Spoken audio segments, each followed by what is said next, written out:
Chapter 15:15. Chu Qingyan had been lying on the bed for almost a month. She couldn't get out of bed, couldn't take a bath, and felt like she was going to mold. After having a son, she had to get up in the middle of the night to feed him, and often couldn't sleep at night. Fortunately, there were people fighting to take care of her son during the day, so she had time to rest well. Today, she had just woken up when she met a pair of eyes as black as ink. At first glance, it looked like a deep pool, and it had a magical power that wanted to suck her in. She blinked and pulled herself back from this huge attraction. She laughed in her heart that she already had a son, but she still couldn't resist the temptation of a handsome man. "Why are you back?" She remembered that he was going to discuss a water project with Xiao today.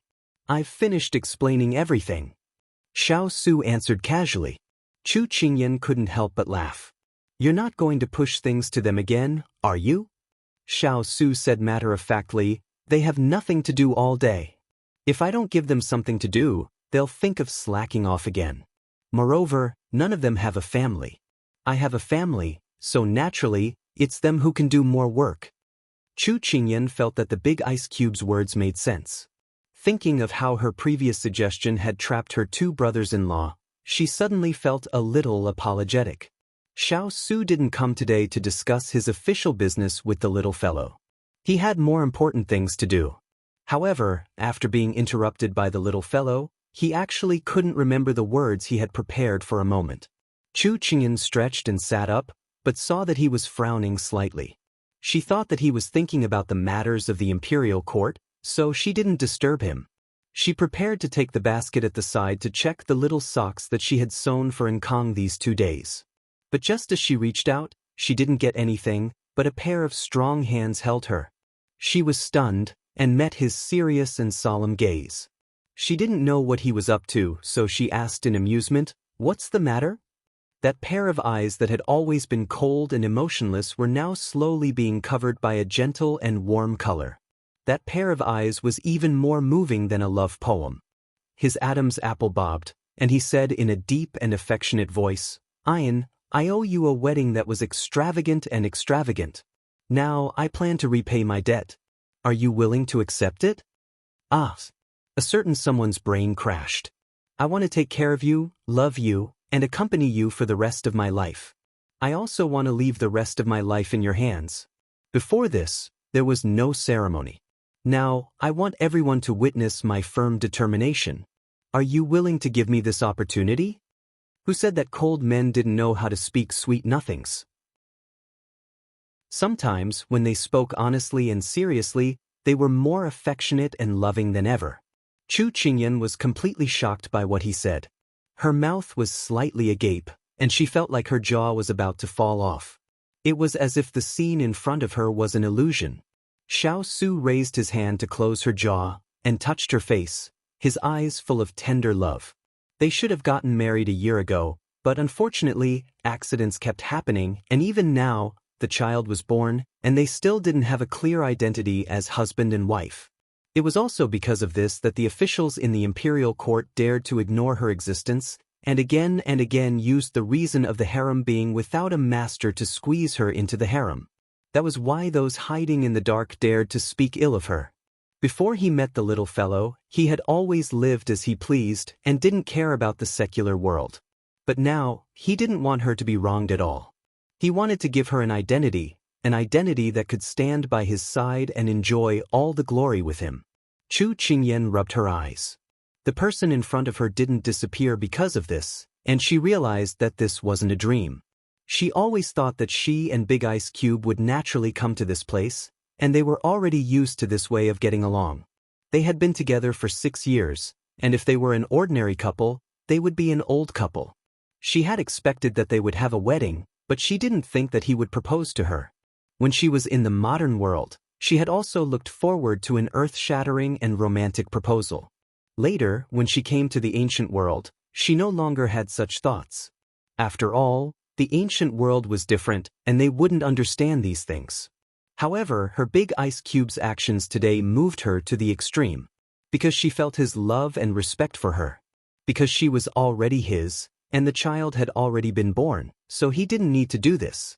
But he held her in the palm of his hand, and was willing to give her everything.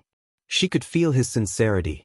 "Are you willing to hold hands with me for the rest of our lives?" Xiao Su asked gently again. Chu Qingyan held his hand back and replied affectionately, "I'm willing to hold your hand and grow old with you." His heart that was hanging in the air finally settled down. He wasn't as calm as he appeared on the surface. Facing the woman he loved for the first time, it was inevitable that he would be nervous. Xiao Su smiled and pulled her into his arms. He announced, "The wedding will be in 3 days." Chu Qingyan raised her eyebrows. "Great, so you've already planned this. Proposing to me is just a formality, right?" Xiao Su held his forehead and smiled. "The wedding has been prepared since the day Kong was born. You can only be my woman for the rest of your life." She snorted. "You're so confident. Aren't you afraid that I'll reject you?" His eyes shone. "I won't give you the chance." She blushed. "So rushed? Wife, don't forget that we haven't done it for a few months." His voice disappeared by her ear, and her face turned even redder. This indecent man, thinking about this every day. Xiao Su was satisfied with his wit. He would kidnap his wife to the bridal chamber after her confinement. This way, no one would dare to disturb their time alone. Wait. The person in his arms suddenly called out. He asked, "What's wrong?" "I won't agree to your proposal today." "You have to propose again." "Why?"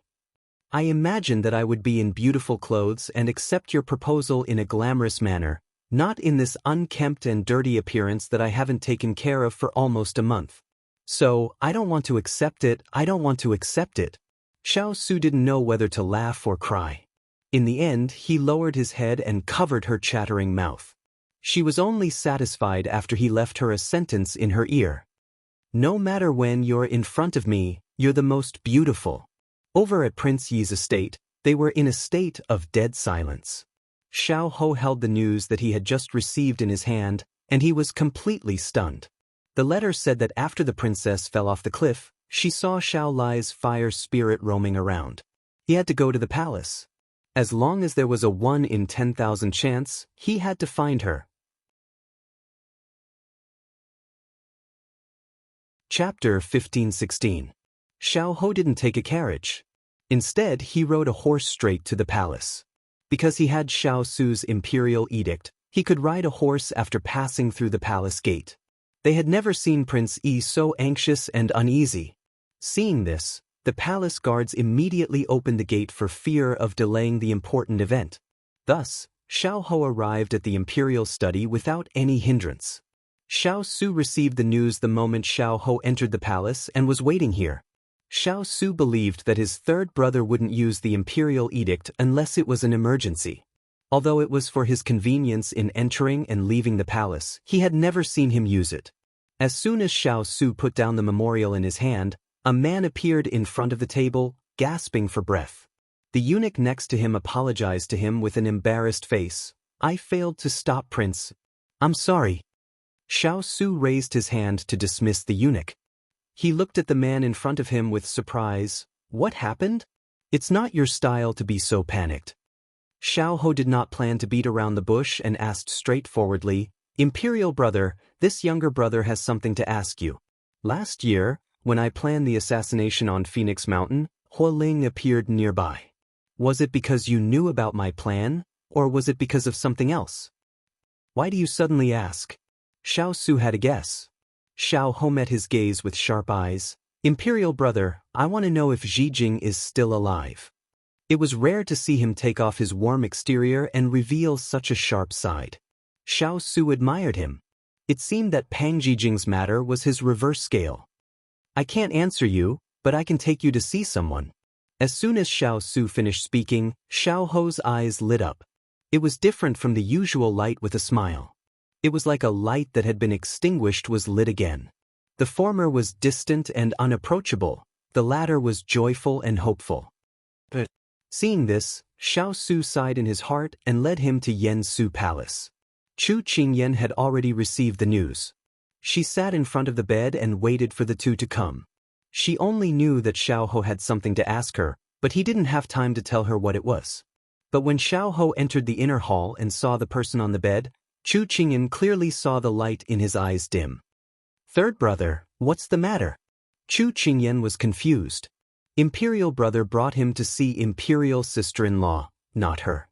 This difference made him feel dejected all of a sudden. Xiao Ho cheered up and pursed his lips. Imperial sister-in-law, can you tell me if Zijing is still alive? Yes, he had heard little rascal say that he wanted imperial sister-in-law to help him escape. At that time, he was too confident that she couldn't escape from him, so he didn't take it to heart. But when he thought of the fire spirit appearing at the bottom of the cliff and Imperial Brother's attitude just now, hope rekindled in his eyes. He stared at the person in front of him. Chu Qingyan was stunned. She didn't expect Xiao Ho to come to her because of Zijing. She also didn't expect that after so long, he would be able to find out that it was her. She had to admit that he was persistent and infatuated with her. But, I remember that you found Zijing's body at the bottom of the cliff. Didn't you already confirm it? Chu Qingyan raised her eyebrows and looked at him. Xiao Ho was stunned. A stubborn and probing look appeared in his eyes. Imperial sister-in-law, that body isn't Zijing's, is it? Seeing that he was holding on, the hands hidden in his sleeves trembled slightly. If they confirmed that Zijing was dead, she believed that this man would be ruined. He would never have the courage to live again. Chu Qingyan smiled. Third brother, I'm very happy that Zijing's feelings for you are reciprocated. She called Jasper forward. Jasper walked in front of Xiao Ho and handed him a letter. Third brother, take a look. Maybe you'll have an answer after you read it. If this had happened before yesterday, she wouldn't have been able to confirm whether Zijing was alive or she would probably have said that she didn't know. But today she received a letter from Yanluo. The letter was plain and unremarkable. The handwriting on the cover was very messy, as if it had been written in a hurry. But in Xiao Ho's eyes, the letter seemed to carry an extremely heavy weight. He took the letter, opened the seal, and took out the paper. There was only one line on it. Zijing has safely passed the critical period. Don't miss her. It was just a few words, but Xiao Ho stared at them for a long time.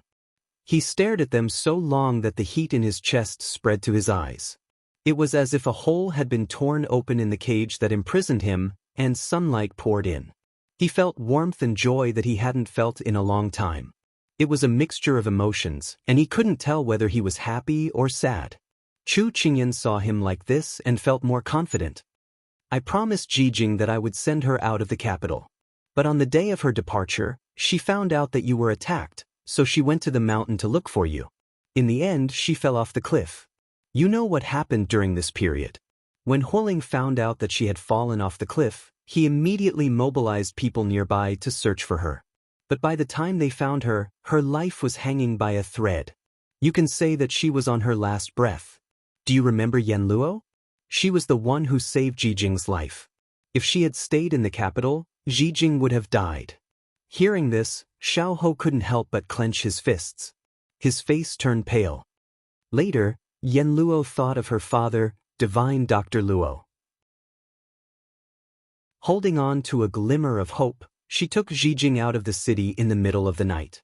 Previously, we set up Zijing's departure to fake an accident so that people would think that she had died in an accident.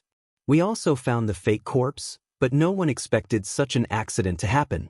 So you used the fake corpse to replace her at the bottom of the cliff. Xiao Ho wanted to cry and laugh at the same time. His emotions were extremely complicated. That's right. Because the situation was urgent, we didn't know about your relationship.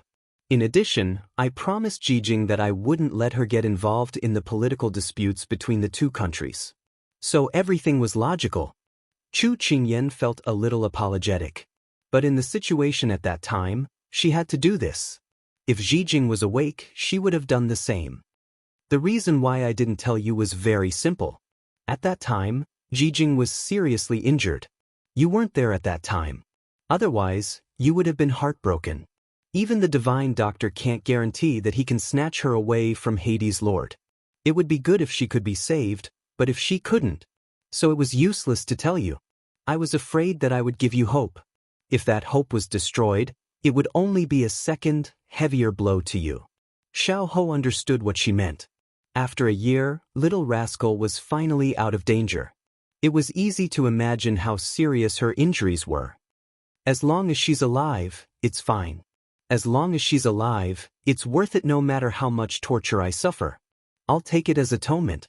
All of this was his own fault. If he hadn't set up a trap, if he hadn't insisted on revenge, if he hadn't unintentionally involved her, none of this would have happened. She wouldn't have suffered so much. Chapter 15-17. Xiao Su and Chu Qingyan looked at Xiao Ho's heartfelt expression and sighed with emotion. Xiao Ho raised his head and looked at her with reddened eyes. "Sister-in-law, can you tell me where she is now?" Upon hearing this, Chu Qingyan revealed a troubled expression. "I don't know either. Zhijing's injuries were too severe, and Yen Luo sent her to a place that was recorded in the medical books, where ordinary people would not be able to find her. Every time, we could only wait for news from them." Xiao Ho was stunned, then smiled bitterly. But he really missed her. "Third brother, as long as Zhijing recovers, she'll come back." Chu Qingyan comforted him. "Thank you, sister-in-law." Xiao Ho smiled bitterly. He already knew what he wanted to know. He didn't want to disturb sister-in-law's rest, so he solemnly bowed to her and left the palace. Little rascal was still alive. She was living well somewhere in this world. He felt relieved, and the prison in his heart was opened. But he was still panicked and afraid. He was afraid that she would seek freedom and never come back. He was afraid that she would disappear from his life. Xiao Ho felt that he had never been so afraid in his life. There were 8 hardships in life: birth, old age, illness and death, separation, longing, and being unable to let go. He seemed to have tasted each of these 8 hardships. At this moment, he stood outside the palace. The road in front of him was clear, but he didn't know where to go. "No," he clenched his hands, and a look of determination appeared in his eyes. "Little rascal, I'll wait for you here. I'll wait for you to come back. If you don't come back, I'll go find you. I won't give up, no matter where you go."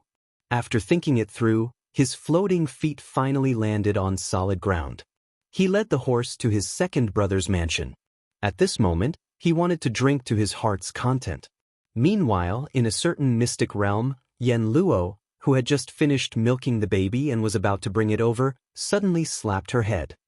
My memory is so bad. I think I haven't told Qingyan about Zhijing's pregnancy.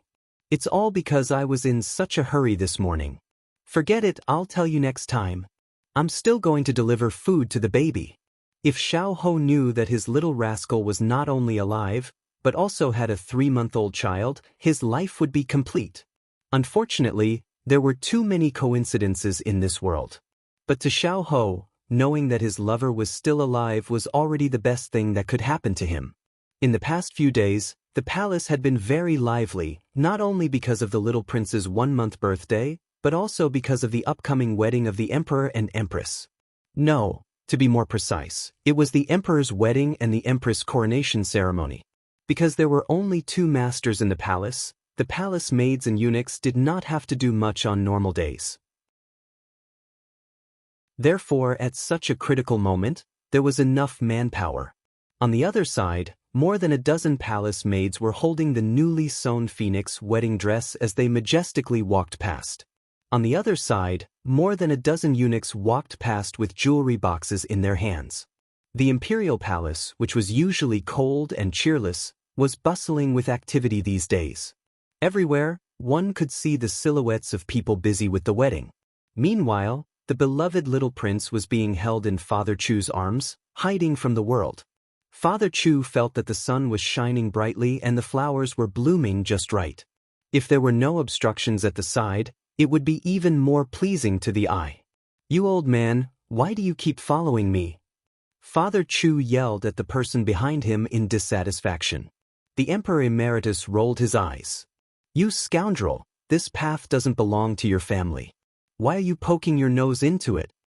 Father Chu said, "This is my son-in-law's." The Emperor Emeritus humphed. "This is my grandson's." The palace maids serving at the side were so frightened that they trembled.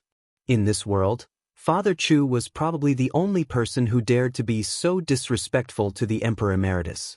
However, the Emperor Emeritus did not seem to care about his disrespect at all. The more Father Chu bickered with him, the more he liked to hang around in front of him.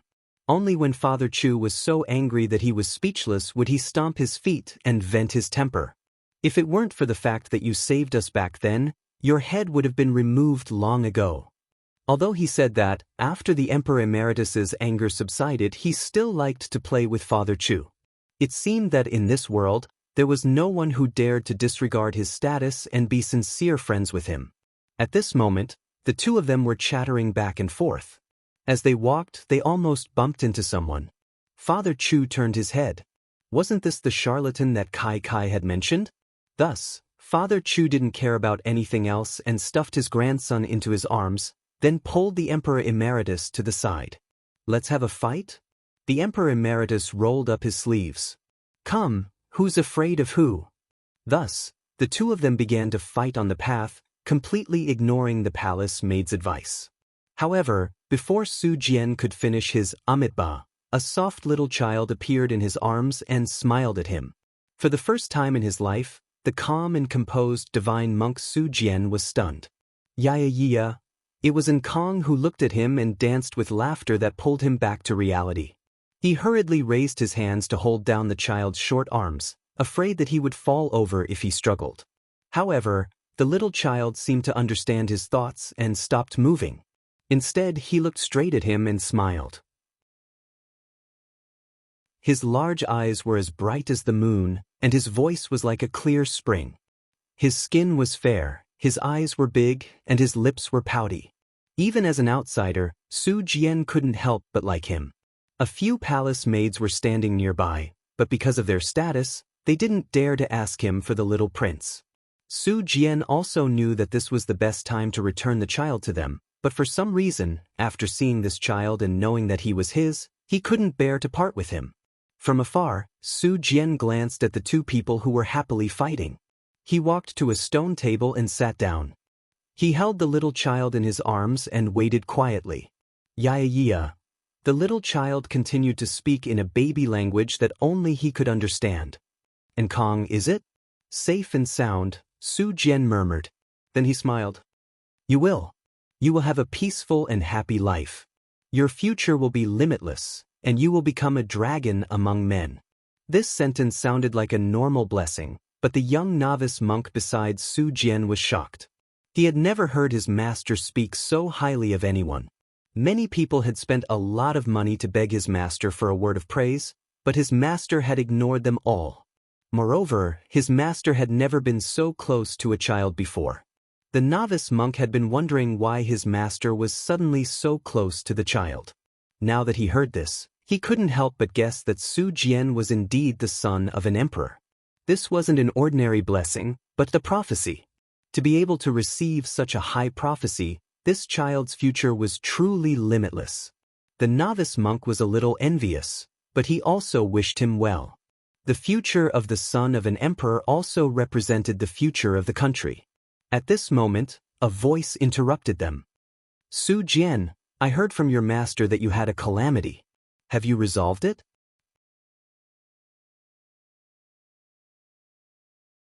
Chapter 1518. These words came so suddenly that Su Jian was subconsciously stunned. The person who came asked in a low voice, and the person beside him was standing far away, so only the two of them could hear. Because he had lowered his head to tease on Kong, the person who came did not see his expression. He paused for a moment, then recovered his usual calmness. He slowly raised his head and looked at the retired emperor, who had a puzzled expression. It's already settled. Hearing this, the retired emperor saw that his expression was normal and was relieved. I remember that your master was still very concerned about this matter. It's good that it's settled now. Su Jian smiled faintly. The retired emperor sat down on the stone chair beside him and stroked his white beard. He seemed to have suddenly thought of something and asked, That's right, it's all thanks to you coming down the mountain this time. Otherwise, who knows how much that little girl would have suffered. I just don't know why you suddenly came out of the mountain. Su Jian still looked calm and indifferent. This humble monk and Qin Yan are fated. She's a kind girl. The retired emperor did not seem surprised at this answer at all. Instead, he looked at him deeply. At this moment, Ankang grabbed his finger and rubbed it against his face, smiling happily. Su Jian bent his finger and gently tapped his cheek, his expression as gentle as water. Buddhists were all nothingness. They had feelings and seemed to be emotionless. They had seen through life and death and were neither sad nor happy. However, at this moment, the retired emperor seemed to see a monk who had no desires and stepped into the secular world from the great sage realm. His body was stained with joy and dust. Perhaps a bystander saw it clearly. His turbid eyes, which had seen the vicissitudes of life, revealed a touch of pity. Finally, the retired emperor looked away and landed his gaze on his great-grandson. His eyes were full of love. "Little Ankang, you have to thank the person who hugged you. It's all thanks to him that you and your mother can live well." This was because no one knew that if Su Jian's appearance had not changed the course of events, they would not have been so successful. This was also the reason why he suddenly came back. He wanted to see what he could do to help. "Old man, you're actually here. Didn't we agree to fight? How can you run away at the last minute?" A vigorous voice cut in. The corner of the retired emperor's mouth twitched. He grabbed the lapel of the person in front of him and lifted him over. He said resentfully, "Chu Huan, don't you know how to respect the old and cherish the young? I'm already so old, can't you stop making me angry?" Chu Machen's father carefully pried his hand away and retreated to Su Jian's side. He stuck his head out and said, "You're older than me. You should take care of your younger self." The retired emperor suddenly had an impulse to beat someone up. At this moment, Mr. Chu saw that Su Jian was so angry that he was glaring at him. He found it very amusing. He took Kong from Su Jian's arms and said proudly, "You've lost. I'm going to take Kong away." After saying that, Chu Machen's father turned around and flew away using his qinggong. He flew away. The retired emperor slapped his forehead and felt helpless. This person was really regressing as he lived. Su Jian watched the departing figure from the side. He pinched his fingers together and finally revealed a look of understanding. Old benefactor Chu is truly childlike and interesting. Hearing this, the retired emperor turned to look at him. Then will his life be peaceful and smooth? He will. All the difficulties have passed. Su Jian smiled. Only then did the retired emperor relax. He then asked, "Then how long do you plan to stay here?" Su Jian looked up at the lush green leaves in the distance, his eyes rippling. "When it's time to leave. When all her tribulations had passed and all the obstacles had been crossed." The leaves rustled and the breeze was light. His green monk robe brushed against the flowers and grass beside the stone steps as he gradually disappeared into the distance. The smile on the retired emperor's face disappeared. He looked at Su Jian's back and sighed faintly. How could he not know what his tribulations were? It was just that others could not help him resolve them. The word love was neither light nor heavy. However, heroes could not escape from it. Even those who had seen through the mundane world could not escape from it. Forget it. Young people can solve their own problems. I'd better go tease my little great-grandson. The retired emperor waved his sleeves and walked in the direction that Chu Machen's father had left. After a day, Chu Qingyan received the surprise that her family's big ice cube had prepared for her. Bai Yutang, snowflake cake, and glutinous rice ball had returned to the snow mountains to spend the winter with the Wolf King and Wolf Queen. When they saw their master, they happily pounced on her. Little C, who had returned from organizing the Eagle Army, raised its neck in disdain. These few did not have the slightest bit of the Snow Mountain King's reserve and boldness. They were not like it, so noble and solemn. However, when its master rubbed this one's head, then that one's head, she did not notice it at all. Little C flapped its wings and immediately flew over. "Master, you can't be biased." They completely lost their cold and aloof appearance from before. When Hua Ling, who had come out of the city gates to pick up these mountain kings, saw this scene, he really wanted to gouge out his own eyes. They had clearly been all kinds of unapproachable and unsmiling mountain kings on the way here. How did they turn into cute kittens in front of the little princess consort? Did he open it the wrong way, or did he open it the wrong way? Chu Qingyan finally calmed down these enthusiastic beasts with great difficulty before raising her head to ask Hualing, "Why did you bring them back?" She remembered that it was Big Ice Cube who had sent these beasts away. These beasts had left unwillingly. Hualing said with a smile, "Master said, you haven't seen Bai Yutang and the others for a long time, so you must be missing them. So he had people pick them up." Chu Qingyan nodded. She did not think that Big Ice Cube would be so attentive. She knew the reason why he had sent Bai Yutang and the others away. At that time, tens of thousands of wild beasts had followed them to the capital. After everything was over, if they were allowed to stay, it would affect the people's livelihood. However, she was pregnant and it was not suitable for her to personally lead them back. So, Big Ice Cube had given this heavy responsibility to the four of them. However, it just happened to be winter and they were delayed after winter. When Xiao Su returned, it was already late in the day. He walked to the entrance of the hall and Hualing came up to greet him. "They're all here?" Xiao Su asked. "Yes, Little Hai and the others are currently in the hall with the little princess consort. Little Master is also here." Hualing replied truthfully. Xiao Su nodded. Actually, he did not like people or things to disturb him and the little fella's two-person world. However, he was too busy and the little fella was very concerned about these beasts, so he could only have them come back to accompany the little fella as soon as possible.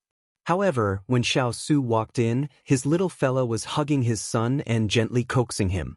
The scene was very beautiful.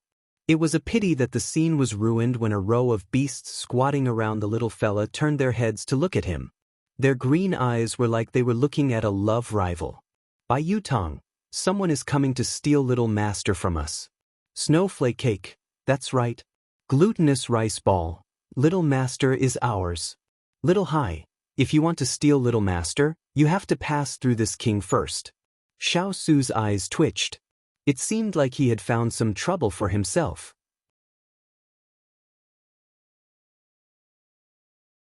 Chapter 15:19. Time flowed by like water. Perhaps it could be said that happy days always flew by quickly. Soon, it was time for the wedding of the new emperor and empress. The solemn and serene palace was decorated with lanterns and colored banners, filling the air with jubilation. Before the sun had even risen, Chu Qingyan was dragged out of bed. She groggily allowed everyone to dress her up. Only when the heavy phoenix coronet was placed on her head did she truly wake up. At this time, the dressing was nearing the end. She raised her eyes to look at herself in the mirror and was stunned by her own beauty. She didn't dare to imagine that the woman smiling brightly in the mirror was herself. After Xining inserted the last phoenix hairpin, Xiao squeezed through the crowd and walked in front of Chu Qingyan. She cupped her face with both hands and acted like a love-struck fool. "Everyone says that the bride is the most beautiful, but I've seen so many brides, and none of them can compare to you. Qingyan, you're the most beautiful bride I've ever seen in my life." Xining nodded heavily and said proudly, "No one can compare to my master." Chu Qingyan covered her mouth and smiled. "You don't have to flatter me. Xiao, when you get married, you'll definitely be the most beautiful bride." Xiao chuckled and put her hands on her shoulders. She bent down and looked at the two people's faces in the mirror. She sighed with emotion. "To be honest, I can't bear to marry you off." Water Spirit, who was tidying up the bride's clothes, stood up and smiled enchantingly. "Young Master Hua, don't forget to look at the people around you." Xiao straightened up and snorted. I know. You have so many people, I don't dare to kidnap the bride." These people in the hall were Xiao Su's most powerful subordinates. If she tried to snatch someone from them, she would definitely die if she fought with the king of hell. Pay. It's such a good day, why are you thinking about death?" Xiao secretly scolded herself and covered her friend's head with the red veil, but only her face was exposed. She would put it down when the time was right. After retracting her hand, she looked at the jade-like person in front of her and couldn't help but smile. This wedding dress was made by over 100 of the most famous tailors and embroiderers in the country. This phoenix coronet was strung with pearls the size of pearly white teeth. They were the most precious pearls in the Eastern Sea. Every single piece of jewelry on her body was priceless, or even priceless treasures that couldn't be found on the market. Xiao Su seemed to want to take out all the most luxurious and beautiful things in the world to dress up his unique and beautiful bride. From this, it could be seen how deep his affection for his good friend was. Hua Xiaoli was envious and touched. That's strange. The one who should be crying is my mother. Why are your eyes red? Is it because you can't bear to part with me? Chu Qingyan saw that her eyes were red. She was moved, but she couldn't help teasing her. That's right. I have a feeling of having a little sister growing up. You have to be happy. Otherwise, even if I'm a commoner, I will seek justice for you. Hua Xiaoli rubbed her eyes and pretended to be fierce. Water Spirit on the side followed up. Young Master Hua, boss can rest assured. My family's master loves the little princess to the bone. You guys only know how to speak good words for your master. Hua Xiaoli snorted. Chu Qingyan was amused. She held her good friend's hand and patted the back of her hand. Don't worry, he's really good to me. Moreover, I'm not easy to bully, right? Moreover, you're now the richest person in Jiangnan. You might even be in the top 3 in the country. With your identity, you're not just a commoner. So, with your support, I have more confidence. Hua Xiaoli obviously knew that no one in this world cared more about her good friend than Xiao Su. However, she was a bit reluctant to part with her, so she said these words. However, Xiao Su was the emperor and her good friend's wealth was not on the surface. She was afraid that outsiders would bully her good friend who didn't have any relatives to support her, so she emphasized her position. But to be honest, everything she had now was given to her by her good friend. Her good friend's hidden wealth was not any worse than hers. Moreover, her good friend was so smart. She could only bully others and not be bullied. So thinking like this, she was relieved. Good. My Hua family will be your second home. Chu Qingyan's eyes were slightly red. They had already cut ties with the Chu family. In the eyes of outsiders, she only had her parents, weak and easy to bully. It was a pity that she already had great power. If anyone dared to move against them, then she wouldn't be polite. However, her good friend's words still moved her heart. But at this moment, Chu Qingyan's mother walked over with little Kong in her arms. Chu Qingyan lowered her head and kissed his forehead. She said with a smile, "Baby, father and mother are getting married." Kong clapped his hands and called out, "Ya." The baby's translation came online. Kiss. Chu Qingyan's mother's eyes were filled with tears. Kai, mother sees you getting married. Thinking about how time flies, you used to be around in Kang's age. Now you're an adult and a mother. Mother is old. Chu Qingyan let go of her son's hand and reached out to hug her mother. Her voice was slightly hoarse. Mother isn't old. Mother is still very young. I haven't grown up yet. I'm still young. Chu Qingyan's mother didn't know whether to laugh or cry at her coquettish words. What nonsense are you saying? You're about to get married. All right, mother won't say any more. It's almost time. You should leave the palace. Don't miss the auspicious hour. As Chu Qingyan was getting married directly from the palace, the Ministry of Rites discussed and let the bridal sedan and carriage circle around the city before entering the palace to perform the ceremony. This would also allow the people to admire the future empress's elegance. Thus, they had to set off now. At the same time, in an inconspicuous residence in the capital, Consort Yu and Dongting Fan were sitting in the living room and talking. Have you arranged for everyone to leave? Consort Yu asked with a malicious look in her eyes. Dongting Fan watched as his former charming junior sister turned into a vicious woman who lived only for revenge. He felt pity and desolation in his heart, but he still nodded. In an hour, the procession will pass by the East Gate. That's the busiest place. Our men will disguise themselves as commoners and blend into the crowd. When the time comes, even if we can't kill Chu Qingyan and Chu Qingyan, we might be able to disrupt this wedding. Consort Yu smiled coldly. Very good. What 10 miles of wedding? What grand wedding? She was going to turn them into a joke. However, at this moment, a gust of wind blew open the door. Green leaves and petals floated in. The two of them narrowed their eyes from the gust of wind. Who's there? Don't pretend to be mysterious. Dong Ting Fan obviously noticed that there were people. As he spoke, his hand was already on the weapon at his waist. It's been a long time since we last met. How have you two been? As soon as he finished speaking, a devilishly handsome purple figure leaned against the door frame and spoke leisurely. When Consort Yu saw the person in front of her, her eyes widened. It's you. You didn't die? You didn't die, so how would this young master dare to die? The casual voice suddenly turned cold and dangerous.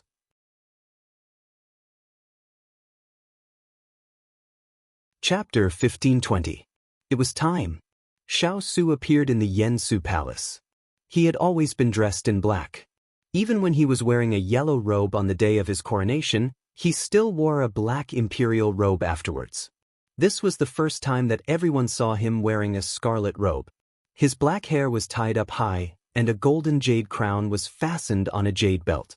It shone brightly, making him look luxurious. The collar and cuffs were embroidered with the rarest golden silk. The back was embroidered with peony twining branches. The hem of the robe was also embroidered with the same color, echoing the bride's robe. The silver mask covered his face, revealing his clear black eyes. Because today was a good day, His Majesty was no longer there. There was a bit of joy, a bit of eagerness, and a bit of satisfaction. Just by standing there, he was already a rare scenery in the world of mortals, making people unable to take their eyes off him.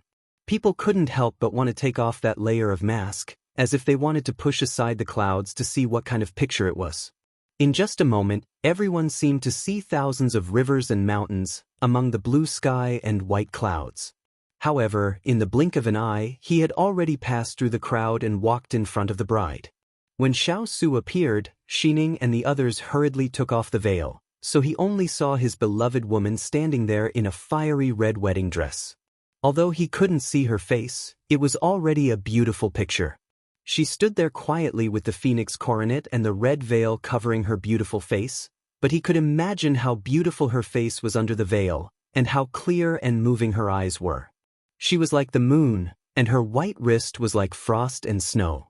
Unknowingly, he was already standing in front of her, restraining his hand from lifting her veil. Chu Qingyan couldn't see in front of her, but when he walked over, she felt him approaching. When feelings were strong to a certain extent, even if they couldn't see each other, they could feel each other as long as they appeared. His boots appeared in her field of vision, which she had sewn with her own hands. Just as she was still wondering if it fit his feet, she heard a voice that sounded close yet far. "Ian, I'm here to pick you up." She was startled. It was as if you had traveled through mountains and rivers, and after 1,000 hardships, you finally reached the other side of the mountain, and there was everything you wished for. "I've been waiting for you." Xiao Su couldn't help but smile as a warm current spread in his heart. It was as if you were shouting at the other side of the mountain, and the other side happened to respond. "I'm sorry for taking so long to pick you up. As long as you come, I'll wait for you no matter how long it takes." Xiao Su held her hand, intertwined their fingers, and led her out. Mrs. Chu's eyes reddened as she looked at the beautiful couple. She could finally rest assured that her daughter had met the right man. After exiting the hall, Xiao Su suddenly squatted in front of her. Chu Qingyan obediently wrapped her arms around his neck. She remembered that she used to love jumping on his back and letting him carry her around the courtyard. Now, when she got close to his back again, she still felt like she was being doted on. The maid on the side was shocked when she saw this. "Your Majesty, this is not proper etiquette." Hua Ling and Water Spirit looked at each other. What was etiquette? Their master didn't care about it at all. On this kind of good day, Xiao Su was too lazy to waste words with them. He looked at the giant creatures not far away, and then continued forward with his person on his back. The maid wanted to say something, but several snow-white cute creatures suddenly appeared in front of her. They were baring their fangs at her, as if they were saying, "Stupid human, you talk too much." The maid had never seen a snow wolf before. She opened her mouth and fainted from fright. Glutinous rice ball blinked innocently. It had only let out a yawn and hadn't made a move yet, so why did this person faint? Humans really were weak. At this time, its older brothers were calling for it. It turned its head and immediately followed the group. It was its master's royal pet, so how could it be missing from the wedding procession? Although Chu Qingyan couldn't see, her ears were still working. She couldn't help poking his back. If you let little Hai and the others out, won't it scare the flowers and plants? Why don't I come down? Relax, I know what I'm doing. You just need to be my bride today. Xiao Su pinched her waist and then continued forward with steady steps. This was his wife. From 6 years ago until now, even in the future, he was willing to pamper her like a child. No one could affect him or stop him. Even if he wasn't the emperor, he could still pamper her like no other. So with the Snow Wolf Eagle King opening the way, everything went smoothly. Whenever there was a ceremonial official that wanted to say a few words, they would be so scared by these powerful mountain kings that they wouldn't dare say a word. The aloof emperor was like a normal man, carefully carrying his bride on his back, looking ordinary and simple. It was hard to imagine that this was the wedding of an emperor and empress. Hua Xiaoli followed behind. When she saw this, she suddenly had an epiphany. Xiao Su was establishing his wife's prestige. His attitude showed that in his heart, Chu Qingyan was very important. Not only was she the empress of a country, she was also his wife and the one he doted on the most. If anyone wanted to make trouble for her, they would have to go through him first. With the protection of the Wolf Eagle King, if anyone wanted to make trouble, they would have to weigh their own weight. Unknowingly, Chu Qingyan's position was already unshakable. Originally, she was worried that after Xiao Su became the emperor, he would change. After all men had bad habits. But now, it seemed that she worried too much. So the group of people majestically walked towards the palace gate. How is this possible? How can your martial arts be above mine? A shocked voice pierced through, followed by a painful groan. That's because you stayed in the same place while I kept breaking through. But shouldn't you be on our side? Don't tell me you want to help that slut Chu Qingyan. A shrill female voice hatefully questioned.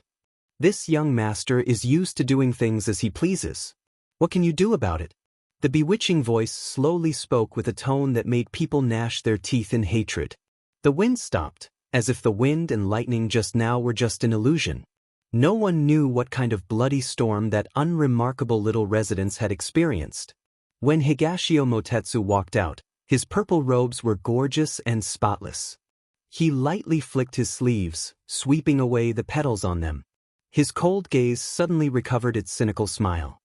He raised a hand to his forehead, his expression relaxed. Today's weather is really good. Master! Xuanqi Zima walked out from the shadows. His face, which used to be childish, was now resolute, as if he had matured a lot. Let's go to the east gate. The little girl was about to get married. No matter what, he had to escort her. When the wind blew, they had already disappeared, leaving behind a field of bright-colored petals and spiraling leaves.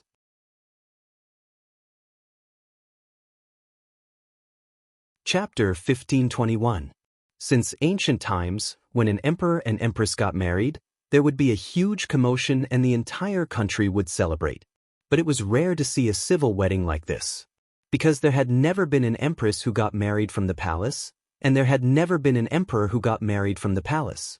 If these two things were separated, it wouldn't be shocking.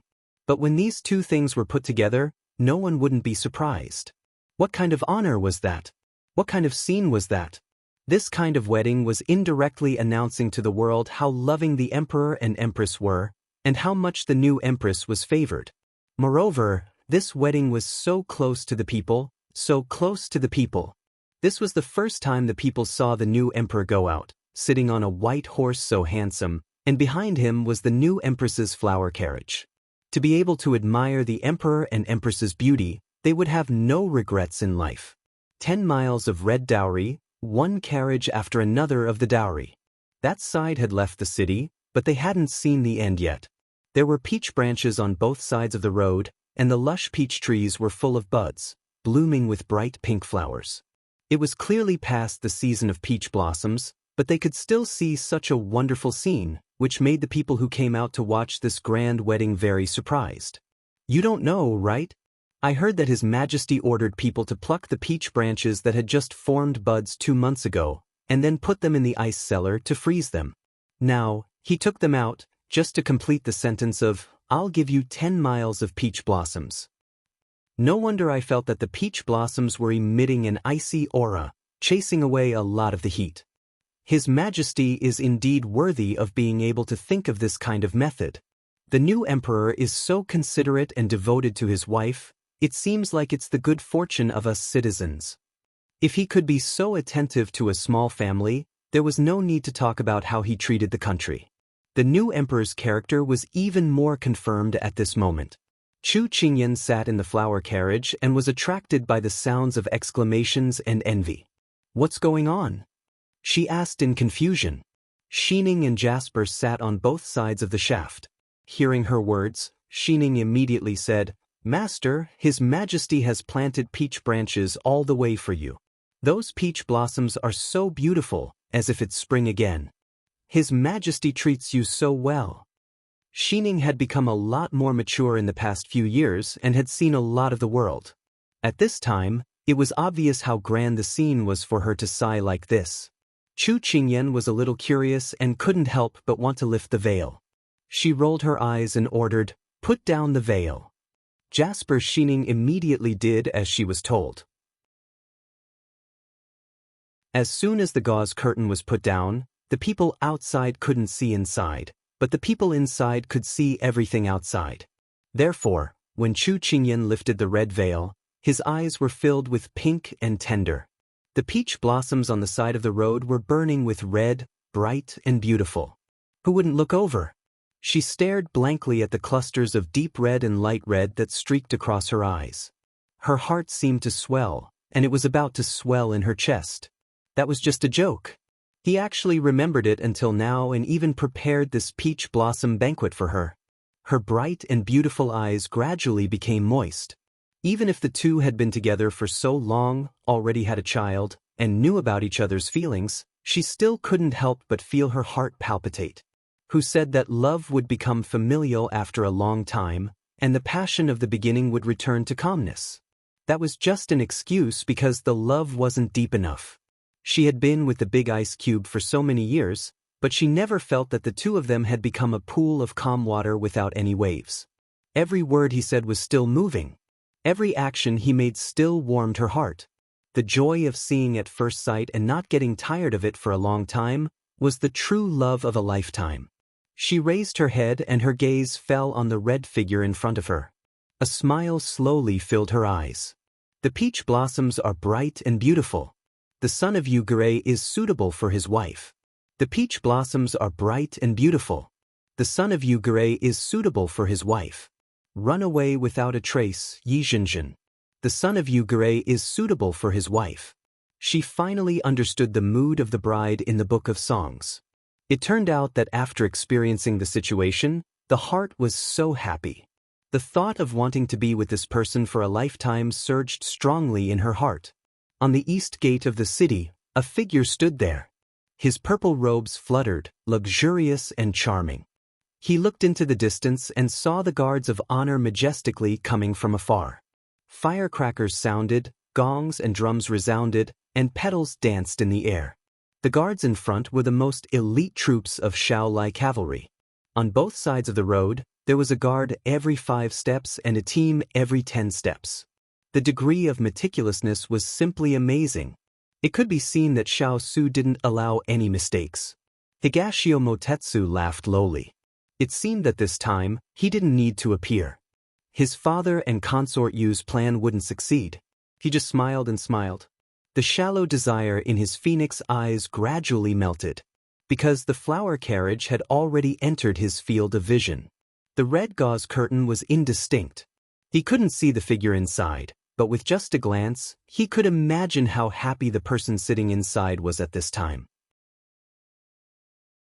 Little girl, to be able to see your happiness with my own eyes is really very good. I didn't rush all the way in vain. That day I heard your cries. But I couldn't respond, and I couldn't respond. If I can't protect you, then I won't become your burden. I didn't expect that heaven would take pity on me and not take my life. Perhaps it's just as you said, good people don't live long, scourges live for 1,000 years. But this is also good, at least I can send you off. He picked up the bamboo flute hanging at his waist, put it to his lips, and gently blew it. The crisp sound of the flute with lingering blessings fell into the wind and jumped into the lively sound of gongs, drums, and fireworks. The first time we met, I held you hostage in the King of England's mansion. When we met again, you still fell into my hands. Time and time again, we stood on opposite sides each time, so much so that we missed each other again and again. However, your cunning, quick-wittedness, and bright kindness left ripples in the lake of my heart, but I didn't realize it at all. When I understood the feelings in my heart, your heart already belonged to someone else. I wanted to stay by your side as a friend, but I didn't want to sink deeper and deeper. When you only had Xiao Su's figure in your eyes, I knew that no matter what, I could no longer stand by your side calmly. You were the sun and the moon in the sky, you used the warm light to illuminate the darkness in my heart, you used the gentle shadow to bring me the magnificent scenery. It was you who taught me to love and be loved. You are the warmth that I can't forget in my life. Maybe we are not fated in this life, but it doesn't hinder my feelings for you. You once said that liking someone is your own matter, it has nothing to do with others, it has nothing to do with spring flowers and autumn moon. Then let me alone, in the wind, flowers, snow, and moon, watch the flowers bloom and fall alone. My little girl, I wish you a happy life, a life without worries. The sound of the flute was clear and gentle. The starlight in the phoenix eyes was fine, indescribable affection, endless wishes.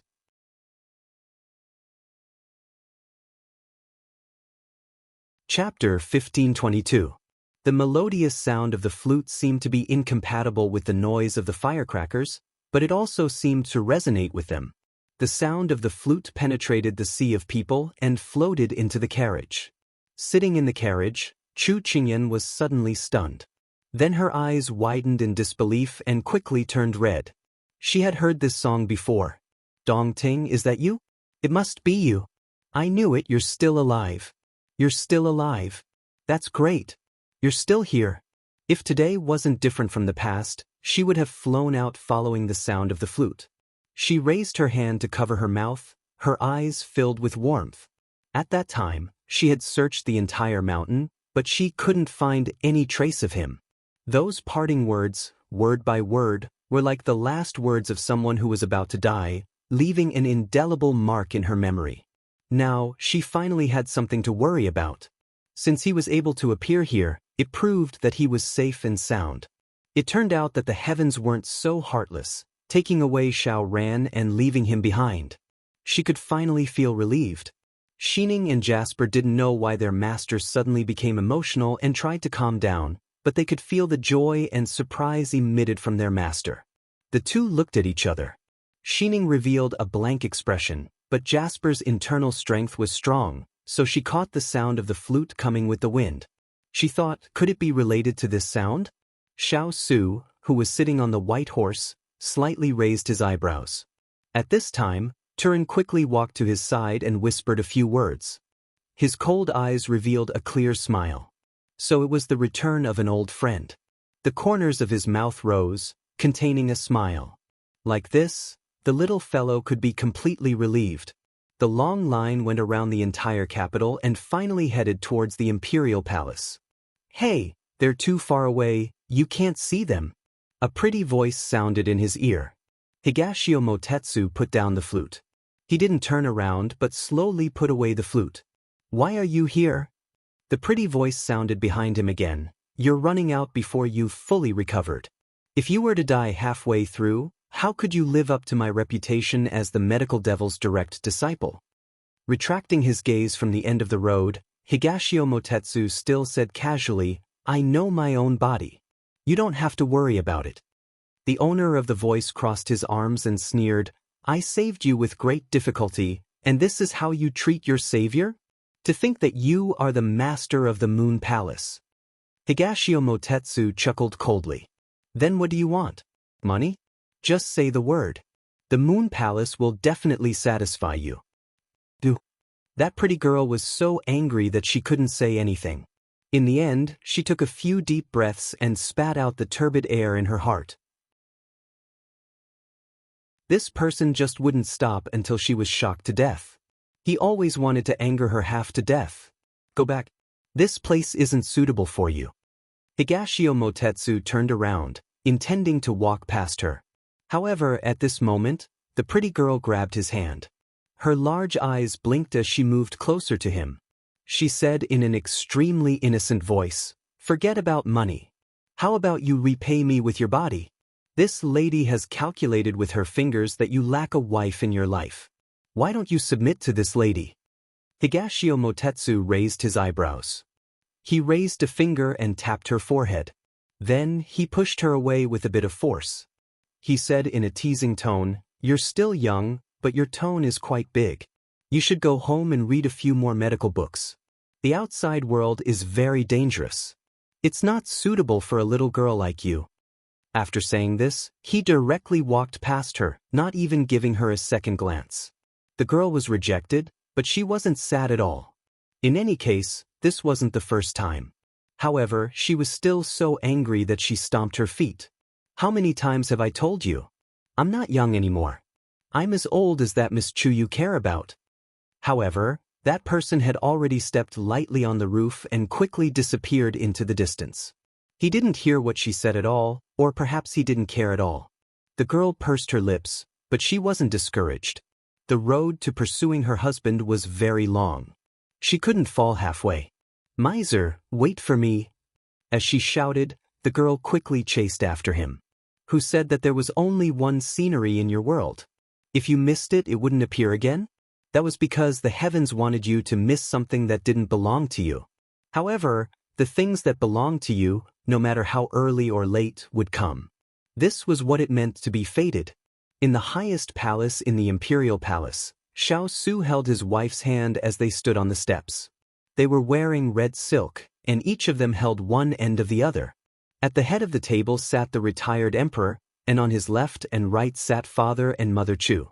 Originally, the Chu couple didn't have the right to sit at the head of the table, but because of the new emperor's golden mouth, the people from the Ministry of Rites could only shut their mouths. First, bow to heaven and earth. Thank the heavens for letting us meet. Second, bow to the parents. Thank the parents for raising him. Husband and wife, bow to each other. You and I, husband and wife, are of one heart, weathering the trials and hardships together. The ceremony is complete. The ceremonial official's last sentence didn't mean the end of the wedding, because next was the coronation of the empress, and then she would receive the worship of the officials and the kneeling of the people. Xiao Su raised his hand and lifted the veil, revealing a delicate and beautiful face. In an instant, the world lost its color. His eyes moved, and thousands of words of praise were stuck in his throat. In the end, only one sentence remained. "Ayan, you're so beautiful today." Chu Qingyan smiled shyly. "Am I only beautiful today?" Xiao Su held her hand and said affectionately, "No, you've always been the most beautiful in my heart." The ceremonial official and the ministers standing nearby felt like they had been fed a mouthful of dog food. Bai Yutong, who were squatting on both sides like flower pets, rolled their eyes. "Get used to it, there's no need to make a fuss." Xiao Ho and Xiao Yao, as younger brothers, were entrusted with an important task. At this time, they were so busy that their feet didn't touch the ground. Seeing this pair of dazzling beauties, Xiao Yao said with a bad taste, "Brother, you said that we were working hard here, but Imperial Brother got the beauty back." Xiao Ho smiled. "Second brother, are you envious?" Xiao Yao seemed to have his tail stepped on. "Who said I'm envious? Which eye of yours saw me envious?" He hadn't played enough yet. He didn't want to be tied down at such a young age. But seeing such a cold person like his imperial brother reveal a sincere smile, he actually felt a little moved. What was love like in this world? Would it really change people's appearance? He didn't understand. Xiao Ho looked at his angry brother and shook his head. At this time, he heard him ask, "What about you? Are you envious?" Xiao Ho was slightly startled, and then slowly nodded. "I'm envious. To win the heart of one's heart, to never leave one's side." He really wanted to tell this to little rascal, to let her hear his thoughts. He really wanted to give her a big wedding, to make her the most beautiful bride, to hold her hand and then grow old with her. But little rascal, when will you come back?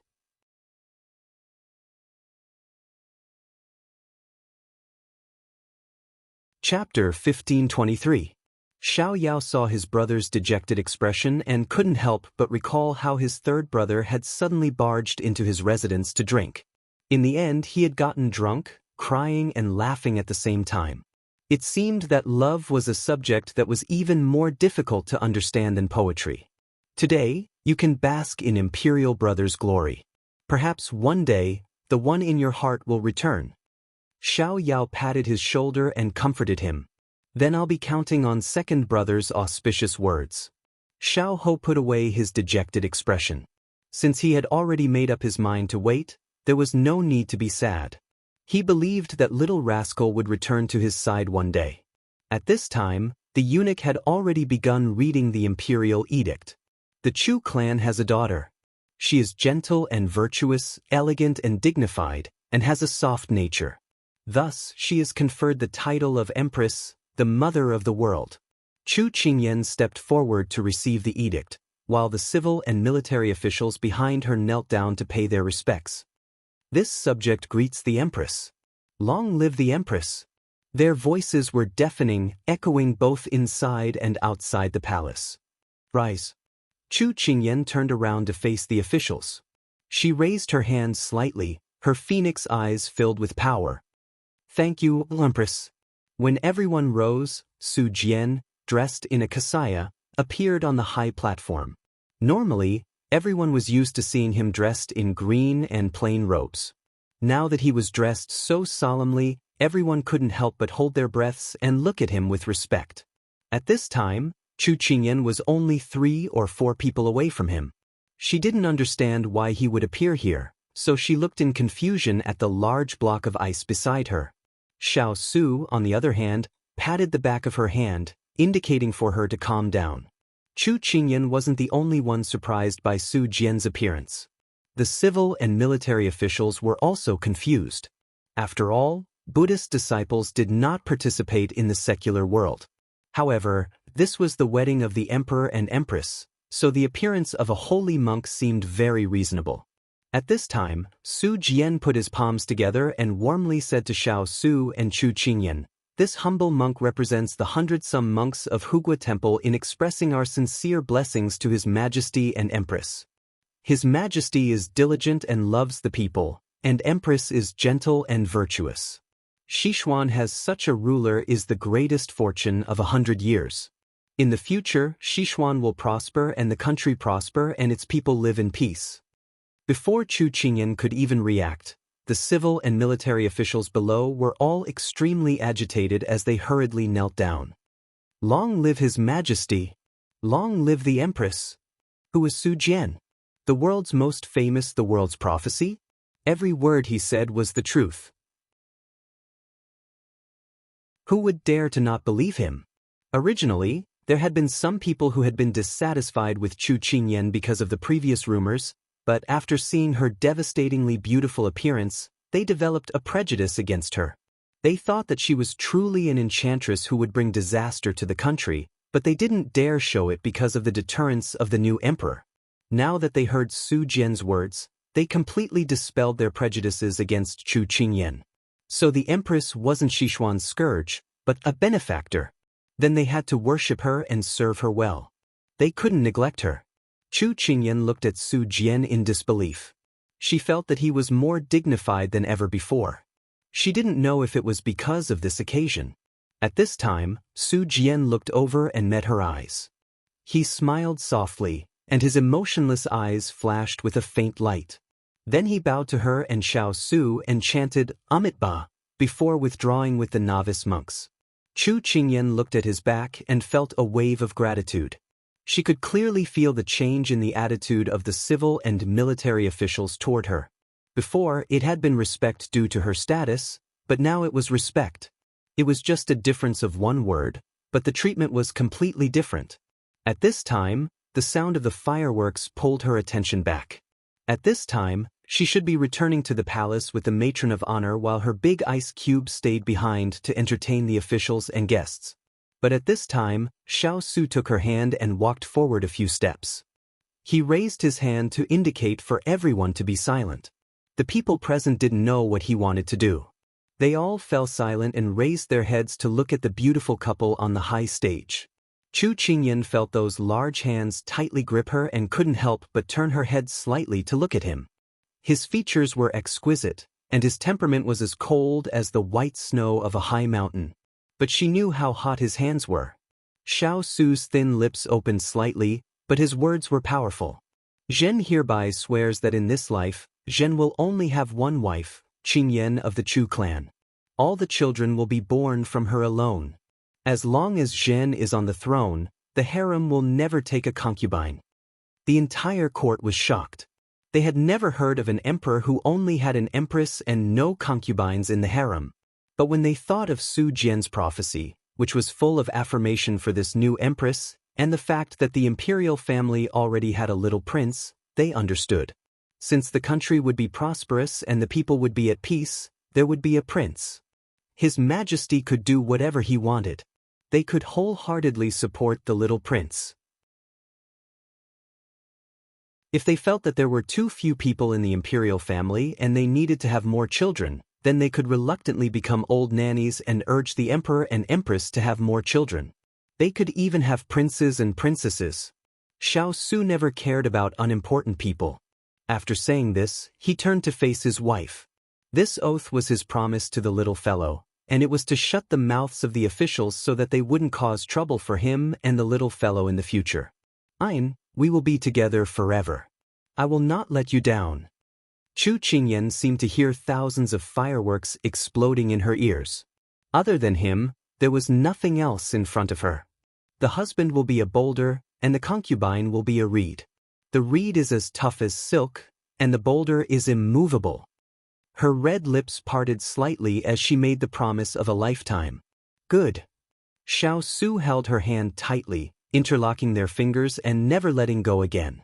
Those who were lucky enough to see this scene later said this to those who were not. This is the grandest wedding I've ever seen in my life. It's also the most well-matched couple I've ever seen. The emperor and empress love each other dearly and are in a high position, but they are able to promise a lifetime. They are worthy of being a role model. When the young men and women of the common people heard about the grand wedding, their hearts were all shaken. The young men basically regarded the new emperor, who was both civil and martial, as their idol. They felt that a 9-foot man should be like the new emperor, loving one person for life, cultivating oneself and managing the family, ruling the country and bringing peace to the world. If they didn't sweep a house, how could they sweep the world? The young women all envied the empress for being able to receive such infatuated treatment from the new emperor. They were even more determined that they should be like the empress when marrying a man who could take responsibility and make a lifetime commitment.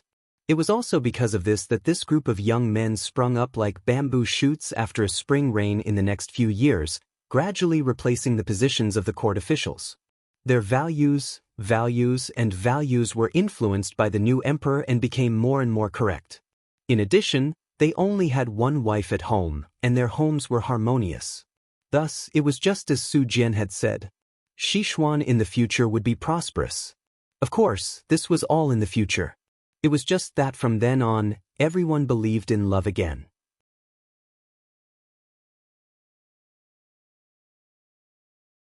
Chapter 1524.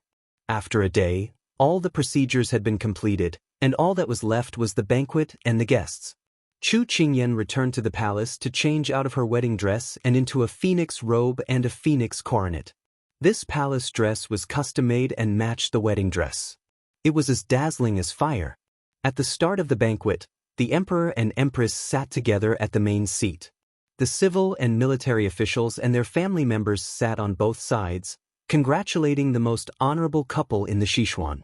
Xiao Yao and Xiao Ho were the first to present their congratulatory gifts. One was a child giving guanyin that he had drawn himself, while the other was a pot of jade lotus flowers. The meaning was self-evident. After the two of them left, a voice suddenly sounded from outside. The envoy from Shang Nation presents his congratulatory gifts. Everyone was surprised. Sichuan and Shang Nation had nothing to do with each other. Why would they send gifts? At this moment, An elegant civil official walked in and bowed. This official is here on the orders of our Princess Qing and Prince Consort Yi to congratulate His Majesty and Empress for 100 years of bliss. As he spoke, the civil official waved his hand, and the subordinates behind him came forward with gift boxes. There was a precious jade ruby, a rare pearl of the Eastern Sea, an exquisite gold and silver tea set, and even a small rattledrum. It was obvious that he had put in a lot of effort. My prince consort said that they should have come personally, but something came up at the last minute, so they can only meet next time. In order to make up for not being able to come personally this time, my prince consort said that he would gift 10,000 dan of rice as long as His Majesty and Empress raise his little nephew until he is white and chubby. The civil official left after speaking. Chu Qingyan's mouth twitched. So much food, did he want in Kong to eat until he was a ball? Why didn't Ling Feng and Qingqing come? She asked the person beside her in a low voice. Xiao Su coughed lightly. He's going to be a father again. Wasn't he too good at giving birth? No wonder Big Ice Cube looked like he wanted to say something but stopped himself. Chu Qingyan really wanted to give Yi Ling Feng a thumbs up. But before she could think more, someone else came in. The envoy from Jiang Nation presents his congratulatory gifts. An old man wearing the uniform of the Jiang Kingdom walked in. Behind him was another person holding a gift box. This old subject is here on the orders of the monarch to congratulate His Majesty Xishuan and the Empress on their marriage. At the same time, this old subject would like to thank the Empress for her help in the past. Therefore, this old subject would like to present a congratulatory gift and wish the two of you happiness. As he spoke, the people in the first row behind him opened their gift boxes one by one. They were all expensive and priceless gifts.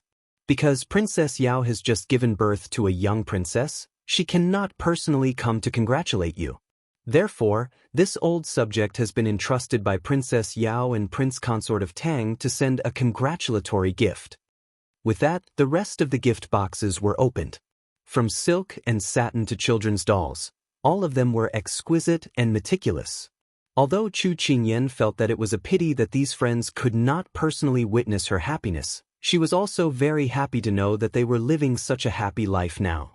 After thanking the envoys from the two countries one by one, the smile on Chu Qingyan's face did not disappear for a long time. The gifts from these two countries surprised everyone present. They did not expect their empress to have such a wide network of connections. To be more precise, everyone thought that this Empress Chu did not have any family background. Now that they saw it, it was simply too dazzling, okay?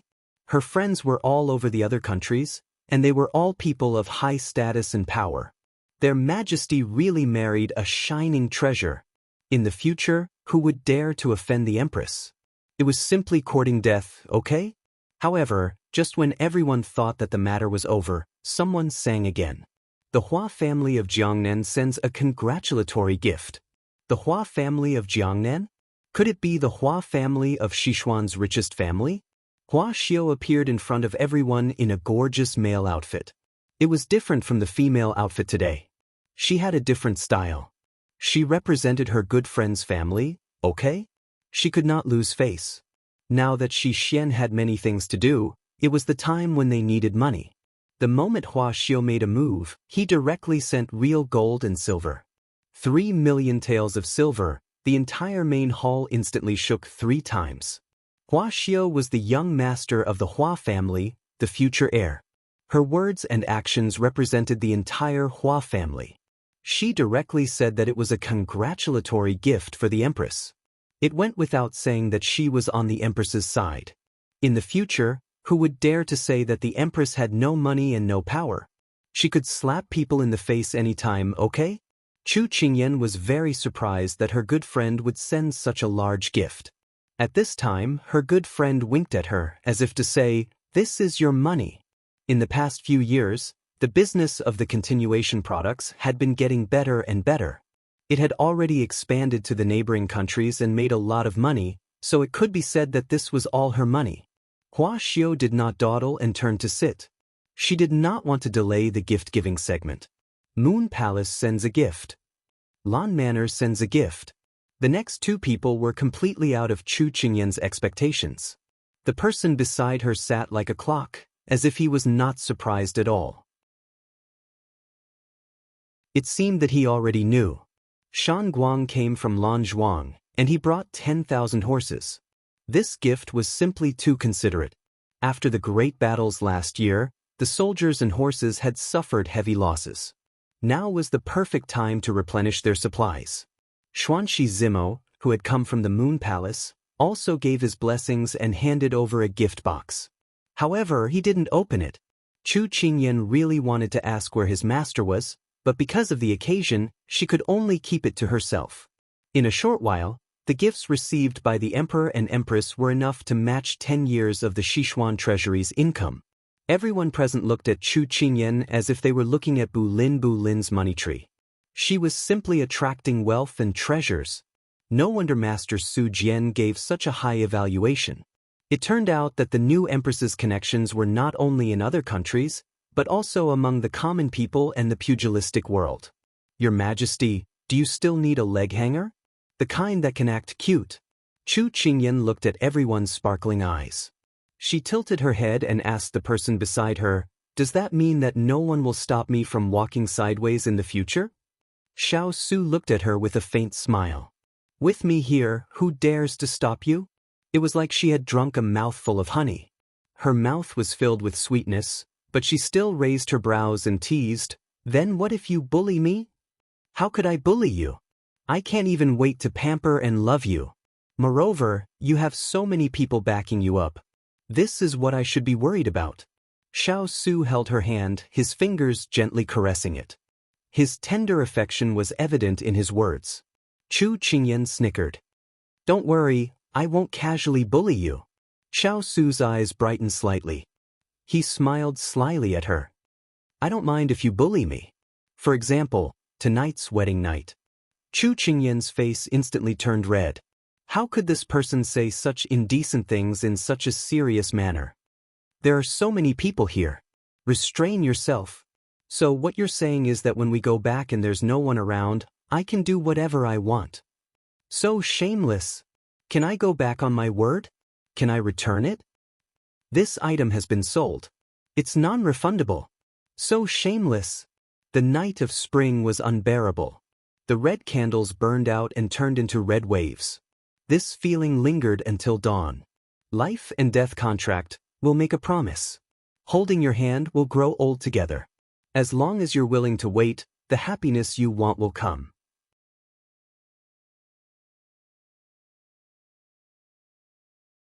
Chapter 1525. The Emperor and Empress wedding, amnesty for the world, the whole country celebrated, and all the people rejoiced. The palace was still decorated with lanterns and colored banners. The red silk had not been removed, and the lanterns were bright red. Looking around, it was like walking into a sea of red. Xiao Su was excused from court for 3 days, and he was deeply affectionate with his empress. From time to time, he would throw out dog food, and everyone would protest. As for the female pig-trotter, Chu Qingyan, she felt both pain and joy in making this public display of affection. Because her big ice cube's possessiveness was really too strong, and because he had been unable to get close to her for the past few months, and because she had given birth to Kong Kong, all her thoughts were on Kong Kong. He didn't show it on the surface, but he always remembered it in his heart. This time, Kong Kong was taken away by his mother, leaving them a chance to be alone. How could he not grasp such a good opportunity? Thus, she fell asleep on the bed, woke up on the bed, and ate on the bed. She finally couldn't take it anymore. "Big ice cube, I'm hungry. Did I not feed you enough? Not that I want to eat." "Ian, you're thinking the wrong way. I'm talking about eating." She was speechless. "Then why did you throw yourself at me again?" The indescribable part passed. "I'm really hungry. I'll eat by myself. Be good, I'll feed you. I can drink the soup myself. I don't need you to feed me." Ooh. In the end, it evolved into an indescribable part. "I'm going to take a bath. Be good, I'll hug you." In the end, it evolved into an indescribable part. "I'm sleepy, I want to sleep." "Okay, I'll accompany you." In the end, it evolved into an indescribable part. It was extremely lingering, as if to make up for these past few months. In the end, she laid in his arms, and no longer had the strength to push his face away. Big Ice Cube, I really wonder if I'll really become an evil concubine who brings disaster to the country if this continues. TSK. From now on, the emperor won't go to court. After Xiao Su stole a kiss, he chuckled softly. His laughter vibrated in her ears. She thought spinelessly, how could it be so devilish and so pleasant to the ears? Now that you've bribed the entire imperial court, do you think they dare to say anything? And even if I don't attend court, what do you think they would dare to say? Xiao Su propped up his chin and stroked her black hair with one hand. His smile was elegant and his tone was doting, as if he didn't take this seriously at all. Chu Qingyan covered her face with her hands. Oh no, she was really going to become a demon concubine. How could he say something like that? Seeing that the little fellow really believed him, Xiao Su was happy. He pinched her face, then lifted her chin and leaned over to kiss her. I still have the energy to let my imagination run wild. This proves that I'm not working hard enough. Again? The corners of her mouth twitched, and she really wanted to shrink back. But just as she raised her head and was about to say something, she saw his impeccable face. His skin, which was usually as white as snow, was now dyed with a light pink color. It was extremely attractive, and his pair of eyes, which were usually calm and composed, were now burning with two small flames, as if they were about to ignite her. His half-open shirt revealed his strong chest. Only then did she realize where her line of sight had landed. She hurriedly tried to look away, but the heat had already closed in, leaving her with nowhere to retreat. Ian, the night of spring is too short. We can't waste it. With that, the clothes she had just put on disappeared once again. When her consciousness was finally submerged by the waves, a sentence flashed through her mind. She, again, fell for the handsome man's trick. When you're with the person you love, even if you miss a glance, you'll think it's a waste. When I'm with you, nothing I do is enough. Like glue, looking into each other's eyes, it was like seeing a flourishing peach blossom. The sun was high in the sky. The sunlight shone through the window and onto the ground. A gentle breeze blew, and the shadows of the trees danced. It only made people feel lazy, and they really wanted to continue sleeping like this. However, Chu Qingyan still woke up. Although her whole body was sore, as if she had been crushed once. Every time she moved, she couldn't help but feel sore. This was because she didn't feel the aura of the big ice cube. Turning her head, the pillow was already empty. She blinked a few times, and after adjusting to the light, she slowly got up. There was no need to describe the feeling. She was soft and powerless. She held her forehead. These past few days, she had been in a drunken stupor. She didn't even know what day it was. When the people outside heard the movement inside, they pushed the door open and came in. "Master, you're awake?" Xining asked in a crisp voice. The people who came in were Xining and Jasper, followed by a few palace maids who were carrying water. "Where's His Majesty?" "His Majesty went to the morning court. Before he left, he told us not to wake you up and let you sleep until you wake up naturally." Xining held back her laughter. Master and His Majesty had been together every day. In just a short while, Master already missed His Majesty. It could be seen how good their relationship was. Chu Qingyan heard the teasing in Xining's words and her cheeks couldn't help but turn red. But what made her happy was that the big ice cube still knew to go to the morning court. She finally didn't have to worry about people calling her a demon concubine. After getting out of bed and washing up, Chu Qingyan planned to visit her son who had been pushed away by the big ice cube. However, before she could leave the hall, Jin Xeng came in with a small box. "Master, Master Su Jian asked this subordinate to bring this to you." Jin Xen walked in front of her and presented it with both hands. Chu Qingyan was no longer surprised. These good friends seemed to have discussed it beforehand. Each of them had prepared a gift, and each of them made her feel that it was too precious. It was just that most of them couldn't thank her in person. Although the big ice cube had sent invitations, they were all busy and couldn't be present. This made her feel a little regretful. She opened the box and asked, "Where is he?" "Master Su Jian left 3 days ago," Jin Xian replied. At this moment, Chu Qingyan had just opened the box to see what was inside. She was stunned by Jin Xian's words. "Left?" "Yes, on the night of Master's wedding." In such a hurry, she was a little disappointed as she carefully picked up the Buddhist beads. The reddish-brown color looked no different from ordinary Buddhist beads, but when she held it in her hand, the warmth of the whole body and the simple aura that hit her in the face seemed to say that this bracelet was very precious. Did he leave any other words?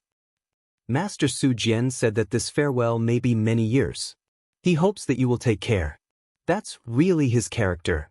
Every time he helped someone, he would disappear without a trace. On Mount Feng, inside the Hugua Temple, Su Jian was still wearing his green monk robes. At this moment, he was standing under the Bodhi tree. His sleeves fluttered in the absence of wind, and the morning dew on his body had already been evaporated by the sunlight. God knew how long he had been standing there.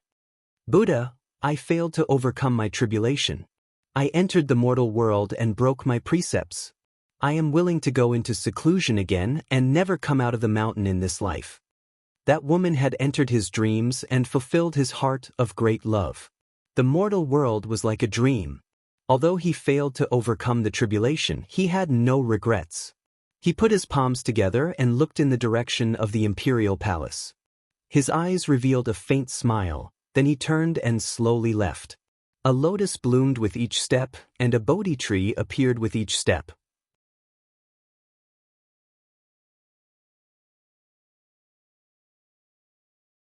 Chapter 1526.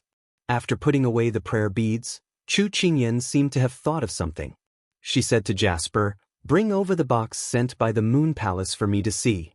Jasper obeyed. Not long after, she came back with a box. The box was made of green jade and was a bit heavy. Chu Qingyan raised her hand to open it. There was no complicated gift, only a jade flute lying there. It was green all over, like an indomitable bamboo, which was very different from his personality. She thought that with his personality, he would give her something popular, but she never thought that it would be so elegant. But thinking of the bone whistle in the past, she couldn't help laughing softly. He always did things that people didn't expect. She reached out and took it out. The cold touch in this somewhat hot weather made her feel refreshed. Thinking about it, the flute sound she heard on the day of her wedding came from this flute. "Dong ting Dong ting, do you not plan on seeing me?"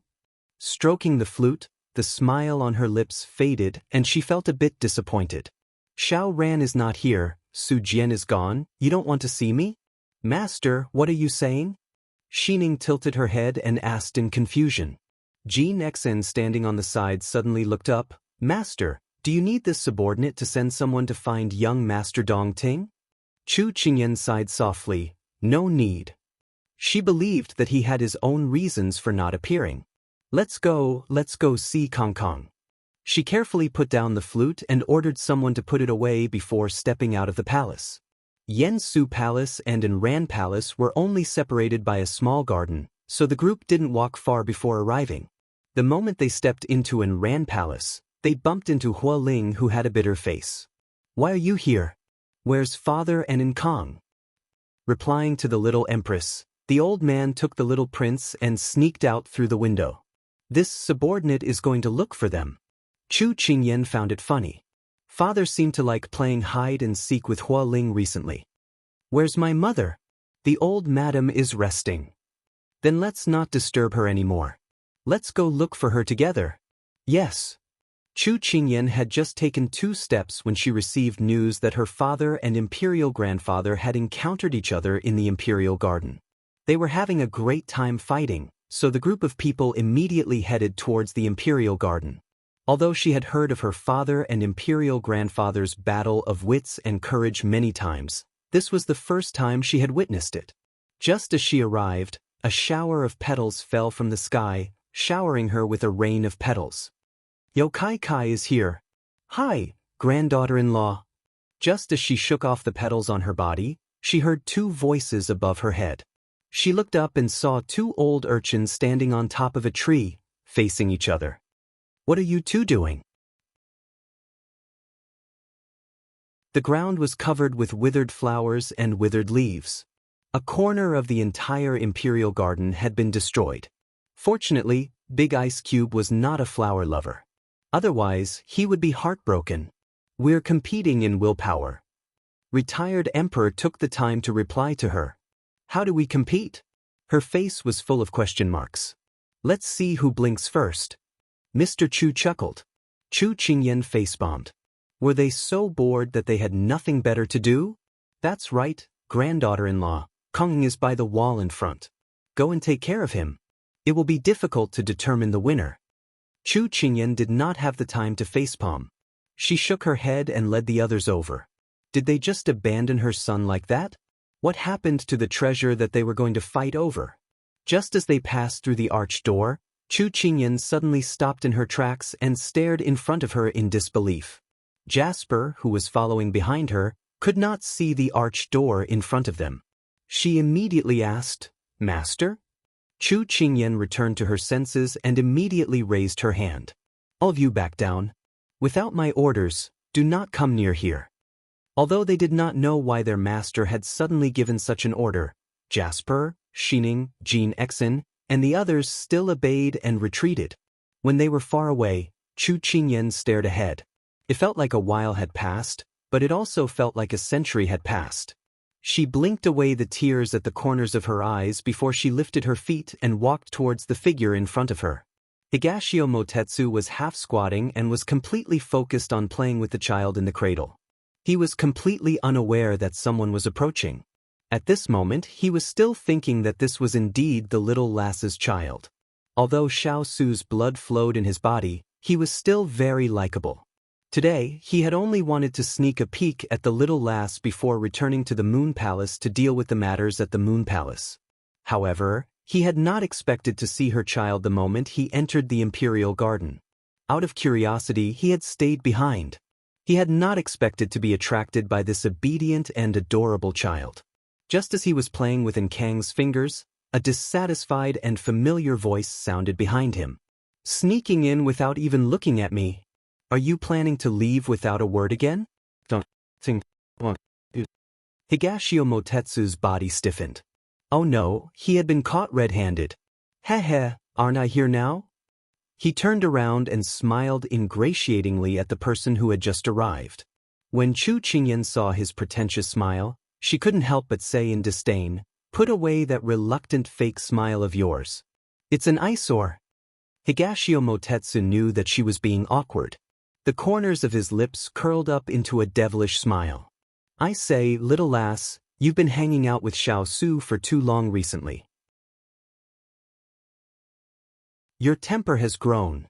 I even dragged my injuries back here, but you didn't say anything nice and even mocked me. Aren't you being too heartless? I'm suffering in my heart, but I won't say it." When she heard this, Chu Qingyan could no longer pretend. She immediately rushed forward. "Are you all right? Were you injured? Do you want me to get someone to take a look at you?" Seeing her worried and anxious expression, his heart warmed and he changed the subject. "I was lying. It's been almost a year, and my injuries have long healed. You're still the same as before, so gullible." He then laughed heartily. Chu Qingyan pursed her lips.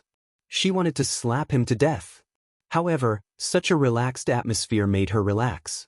His words were still as annoying as before. He still had a sharp tongue but a soft heart. He was still the same as before. He hadn't changed.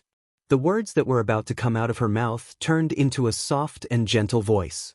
She said with reddened eyes, "Dongting, it's great that you're back. Otherwise, I'd have to live with this debt to you for the rest of my life." Bearing the burden of a good friend's life was so heavy that it would be difficult for her to rest her life. The smile on his face faded, and the teasing in his eyes was replaced by a look of pity.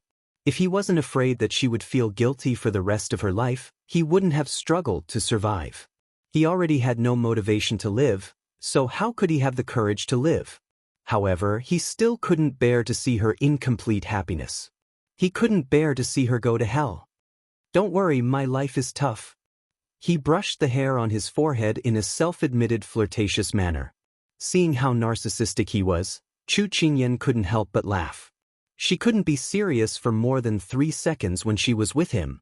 It was just that he said it so easily, but that might not be the case. He must have gone through a lot of pain to be able to stand in front of her in one piece. She walked over and picked up their son, who had been staring at them with wide eyes from the cradle. Then she turned to him and said, "Do you want to hold my child?" The baby with grape-sized eyes blinked at him. Higashio Motetsu couldn't help but swallow his saliva.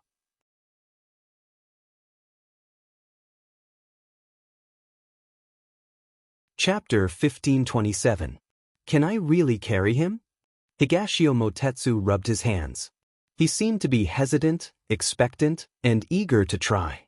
When he first came, he only dared to look at the child from afar.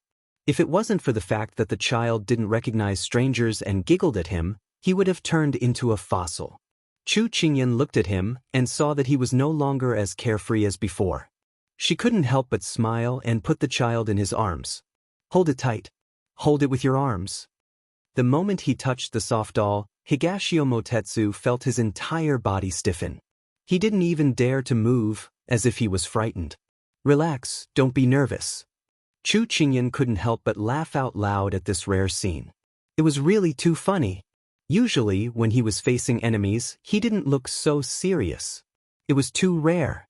If it was any other time, he definitely wouldn't let her be so smug. But now, he couldn't even take care of himself, so how could he have the time to care about her? "I'm afraid I'll drop it," he said with a trembling voice. "Aren't you hugging it well? Raise your left hand slightly." Chu Qingyan corrected his posture. To be honest, why did she feel like he was hugging a bag of explosives? Xiao and Kong sucked on his little finger and looked at the person above his head. He was so cute, so why was he shaking? After a while, when he finally got used to it, Higashio Motetsu dared to move Xiao and Kong closer to him. At this moment, Xiao and Kong suddenly smiled at him. This smile was like the spring breeze that melted the ice, blowing away the clouds in the sky bit by bit, revealing the multicolored light. He relaxed and smiled. He turned around and asked, "What's this child's name?" "His nickname is Xiao and Kong, and his full name is Xiao Huichen." She gave him the nickname, and his full name was given by the ice cube. Higashio Motetsu nodded. "Good name." With that, he lowered his head and looked at the child in his arms with a gentle expression, as if he didn't want to look away for a moment. Chu Qingyan couldn't help but laugh. She then sat down on the stone chair and quietly looked at the pair of big children. After a while, he heard her ask, "Dong Ting, how have you been for the past year?" He paused for a moment and then rolled his eyes at her. "It's great. I'm so happy that I don't even want to go home." She knew that after he came back, he didn't tell her the truth. "Why didn't you show up a few days ago?" "Oh, on your wedding day? I just came back and there are too many people. I don't like to join in the fun. What's more, there's still a huge mess to deal with. I don't have the time." He pretended to frown in frustration. As soon as he finished speaking, a slap landed on his back. It wasn't a strong slap, but it made him laugh involuntarily. Chu Qingyan snorted. "I think you're itching for a beating. You don't even have time for my wedding." She didn't really want to blame him. Wasn't he there? He even gave her a gift. He just didn't show up. "All right, little grandaunt. I was wrong, okay? Can you stop lecturing me? I'm afraid that you're so fierce. It's fine if you scare the flowers and grass, but what if you scare the baby?" His tone was still as annoying as ever. Chu Qingyan snorted and let him off. "Why did you climb over the wall today? Why didn't you go through the palace gates?" She propped up her chin and asked as she watched him tease and Kong. You know that the people of the pugilistic world don't care about trifles. So if it's something that can be done by climbing over the wall, why go through so much trouble? Higashio Motetsu chuckled. When he met his good friend's disdainful gaze, he shook his head and smiled. "All right, I'll tell you the truth. I just wanted to see how the guards in the palace are doing.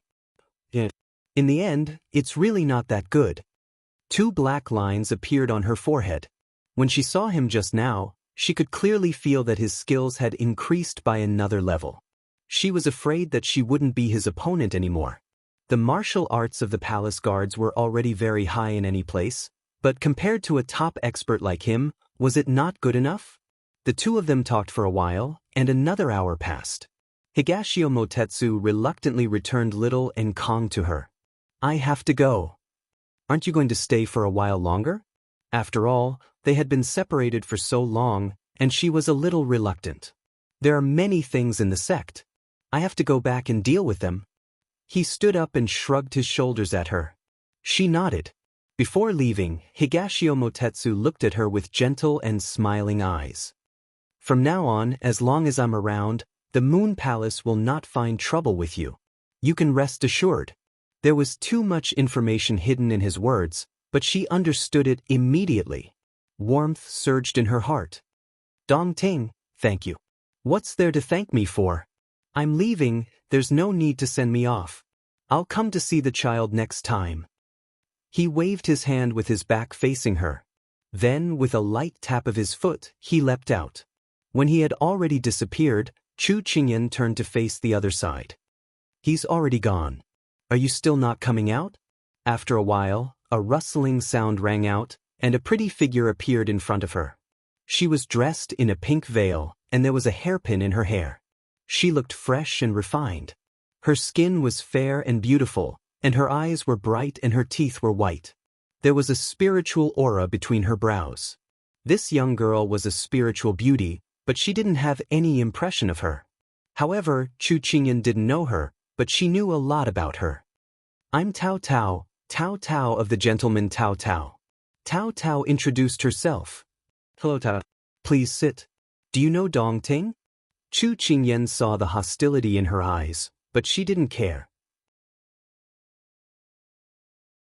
Tao Tao saw her greeting her with a normal expression, as if she wasn't an uninvited guest, but a friend.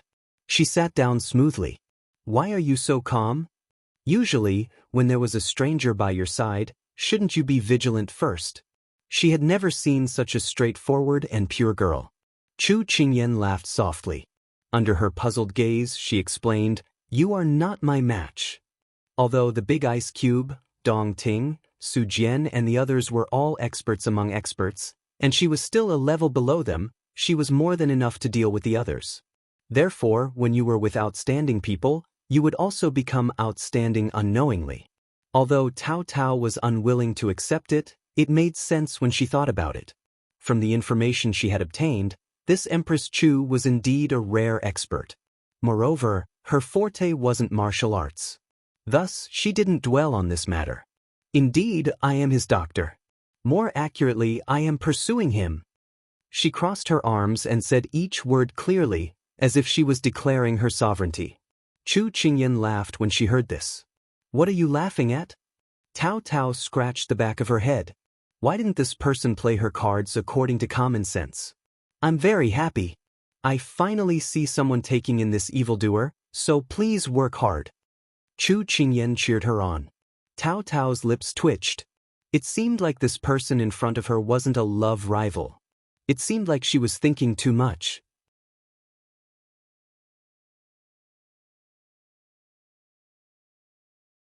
Chapter 1528.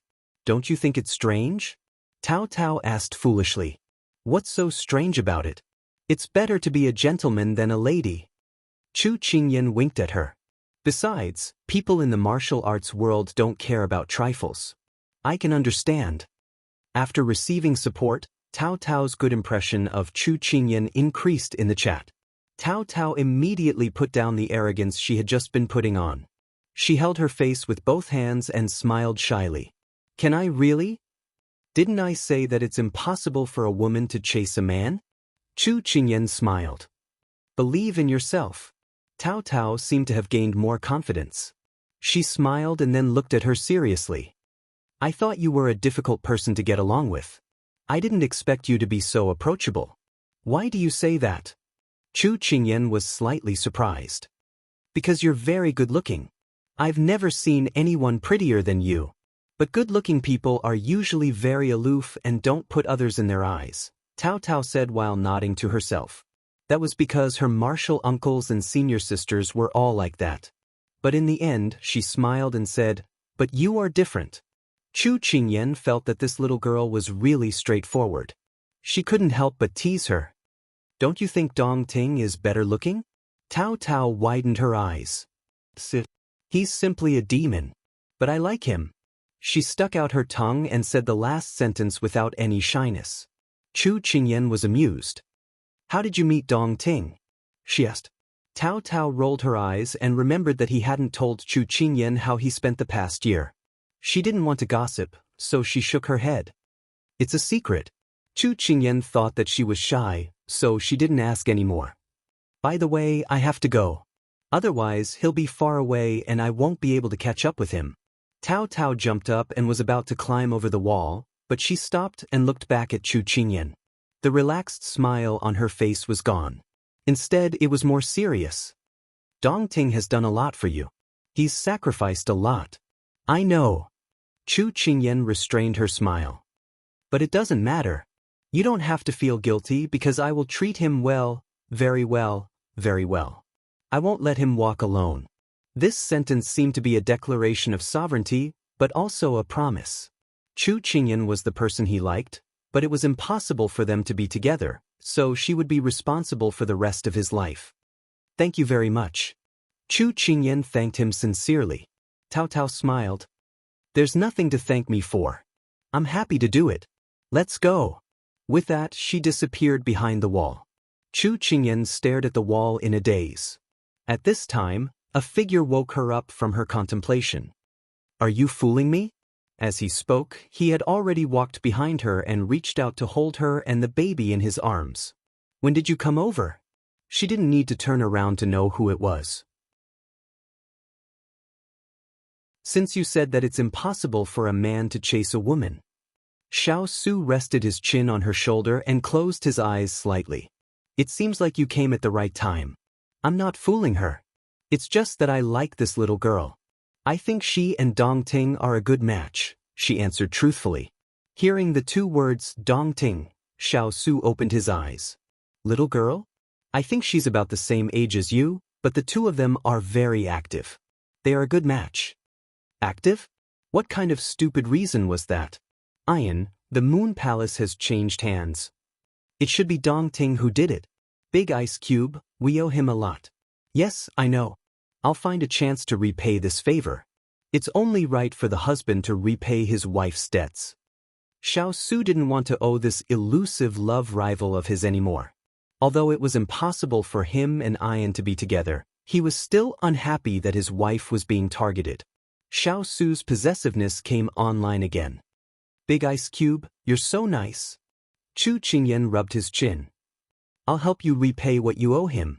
Then you can repay what you owe me with your body. What excuse could she find to avoid the Big Ice Cube's dissatisfaction? It's urgent, I'm waiting online. Higashio Motetsu was indeed like what he said before. He often climbed over the wall to see her and the baby. At first, he was alone, but later Tao Tao also appeared together with him. Xiao Su knew about this, but he turned a blind eye during the day. However, once night came, he would take it even more seriously from his wife, saying that it was time for him to repay her with his body. Every time Chu Qingyan got up from the bed with her hand on her waist, she wanted to pull him over and give him a good beating. However, she was no match for him. Chu Qingyan drank tea and glanced at the person who was playing with the baby with a rattle drum. She raised her eyebrows and said, "If you like children so much, why don't you have one yourself? Forget it. If you want me to raise a child, why don't you kill me? I'm afraid it'll melt in my mouth, and I'm afraid it'll break in my hands. It's too hard to please. Moreover, I can't give birth alone." He waved his hand, his eyes fixed on Nkong in the cradle as he casually replied. Chu Qingyan looked at Tao Tao, only to see her looking at Nkong with a normal expression. Chu Qingyan chuckled. It seemed that he could keep his composure better than she thought. At this moment, Tao Tao took away the rattle drum in his hand when he wasn't paying attention, because she realized that little Nkong especially loved this rattle drum today. Tao Tao, why are you stealing mine? Higashio Motetsu saw that Nkong ignored him and looked at Tao Tao, so he frowned and said. Tao Tao said righteously, "This rattle drum isn't yours." "But I took it first." He glared. "Oh, but now that it's in my hands, you can only blame yourself for not being able to protect it."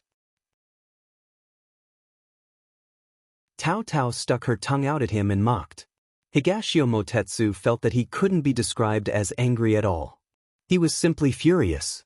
Chu Qingyan rubbed her forehead. This kind of thing happened 2 or 3 times every time. Coincidentally, Jasper came over for something, so she took a few steps away to talk. When she came back, only Dong Ting was left holding the child and shaking the rattle drum. She couldn't help but be puzzled. "Where's Tao Tao?" "She left." He took the time to reply while playing with the child. "You made her run away in anger again?" This wasn't the 2nd or 3rd time. "If only I could really make her run away in anger, then I wouldn't have to be so troubled." He looked up and said helplessly, "Is that so? Why can't I tell that you're troubled? Tao Tao, on the other hand, is a very good girl. Can't you tell that she seems to like you a lot?"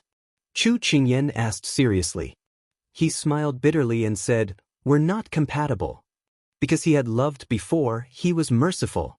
Not being able to love was too torturous. Although he sincerely wished the little fellow well, he didn't have any extra feelings for others. So he didn't want her to follow in his footsteps. She still wanted to say something, but it was a pity that this was a matter between the two of them after all. It wouldn't be good for her to get involved too much.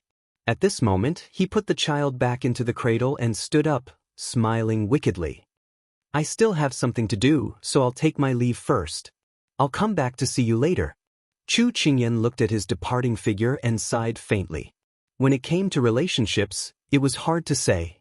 It still depended on the heart. As for the outcome, it could only depend on their luck. Chu Qingyan walked back with the baby in her arms. She lowered her head and smiled gently. "Kong Kong, let's go to the imperial study to visit your imperial father and bring him delicious food, okay?" Kong Kong waved his arms and laughed. If he wanted happiness, it was very simple. He just had to be content.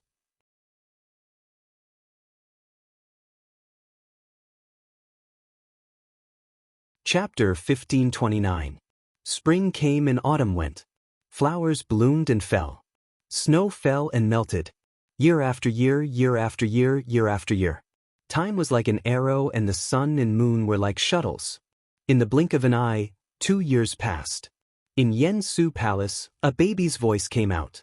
"You have no conscience, leaving this treasure in the middle of the night again. This treasure is angry. This treasure wants to run away from the palace." At this time, there was a small figure carrying a small bag on his back. His shoes made a bang-bang sound as he walked towards the door step by step. When he reached the threshold, he used his hands and feet to crawl over. Seeing this, Hua Ling and the others were scared witless. They wanted to go up and help him, but because of their master behind them, they didn't dare move forward. When the little master's small body turned into a small black and disappeared into the distance, Hua Ling looked at the little empress behind him with a bitter expression. "Empress, the little master left. Do you need this subordinate to chase him back?" Xining on the side gave a strong nod. Father Chu on the side was prepared to chase after him, but when his daughter looked over, he stopped in his tracks. He rubbed the back of his head as his eyes sparkled. "How many times has it been this month?" Chu Qingyan leaned back in her chair and casually asked. Xining heard this and immediately counted with her fingers. Once at the beginning of the month, once before the old man's birthday, once 6 days ago, once yesterday, and adding today, it's the 5th time. Seeing Xining raise her hand, Chu Qingyan nodded. "It's a bit better than last month."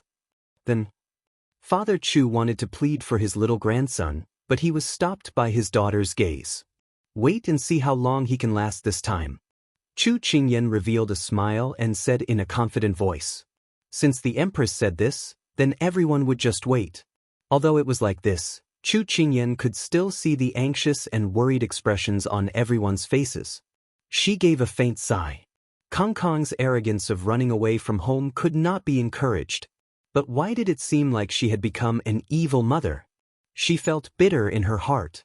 After a while, everyone couldn't take it anymore. Chu Qingyan tapped her finger on the armrest and smiled. It seemed that she was quite stubborn this time. She was a little more stubborn than usual. At this moment, a small figure appeared in everyone's field of vision. The person who had been valiant and high-spirited just a moment ago was now drooping his head and looking pitifully at his imperial mother who was sitting on the main seat. Everyone immediately swarmed over and inquired about his well-being. "Kingly, Grandpa's good grandson, aren't you tired?" Cough, cough. Correction, it was his grandson. He had clearly eaten a plate of osmanthus pastries before he left to replenish his energy.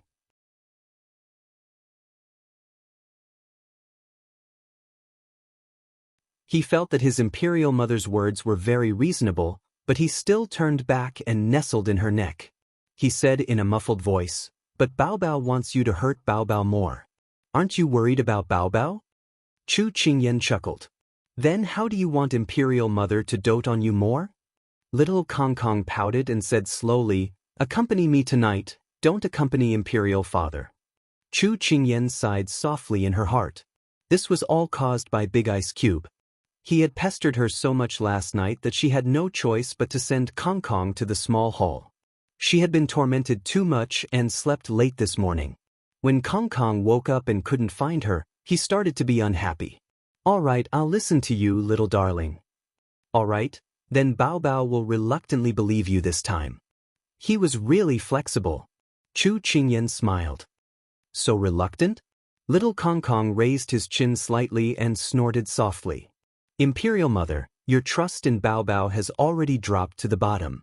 Chu Qingyan laughed and shook her head. This child was so smart, she didn't know who he learned it from. She took the cloth from Jasper's hand and carefully wiped his sweat. After a while, little Kong Kong remembered that he had neglected his grandfather.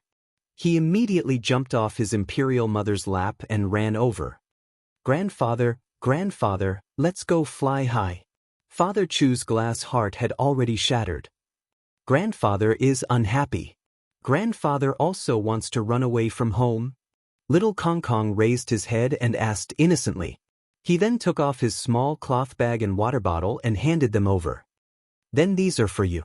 These are essential for traveling and running away from home." Chu Machen's father choked and pouted. "Then if Grandpa runs away from home, will Kong Kong leave with him?" Little Kong Kong tilted his head and thought for a while before nodding mysteriously. "Bao Bao can accompany you to the Imperial Garden." Seeing the adult and child planning their plan to leave home as if no one else was around, Chu Qingyan's lips twitched. They were so loud, what was there to be mysterious about? Father Chu felt that he had been comforted and smiled in satisfaction. "All right, then Grandfather will bring you to fly high." Little Kong Kong immediately opened his arms and after being picked up, he sat on his grandfather's shoulder with familiarity. He turned his head and said to his imperial mother in joy, "Bao Bao is going to play. See you later, Imperial Mother."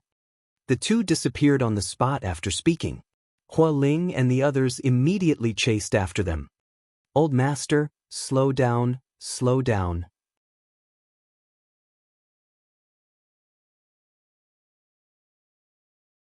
Chapter 1530. As Chu Qingyan watched the big and small group leave, she couldn't help but laugh. She stood up and walked out of the palace hall. The autumn air outside was refreshing, and the maple leaves were bright red. It was a pleasant sight. Time really flies. It's another autumn. A golden leaf fell in front of her. She reached out to catch it and sighed softly. Xining went to take care of Kong Kong, so there were only Jasper and Xiao Anzi by her side. Xiao Anzi smiled and said, "Yes, it won't be long before snow covers the entire capital. The little prince will be able to build snowmen to play with." Chu Qingyan wanted to facepalm. These people seemed to have their hearts set on Kong Kong. However, she had to admit that Kong Kong had inherited his father's appearance. He already had a devilish appearance at such a young age.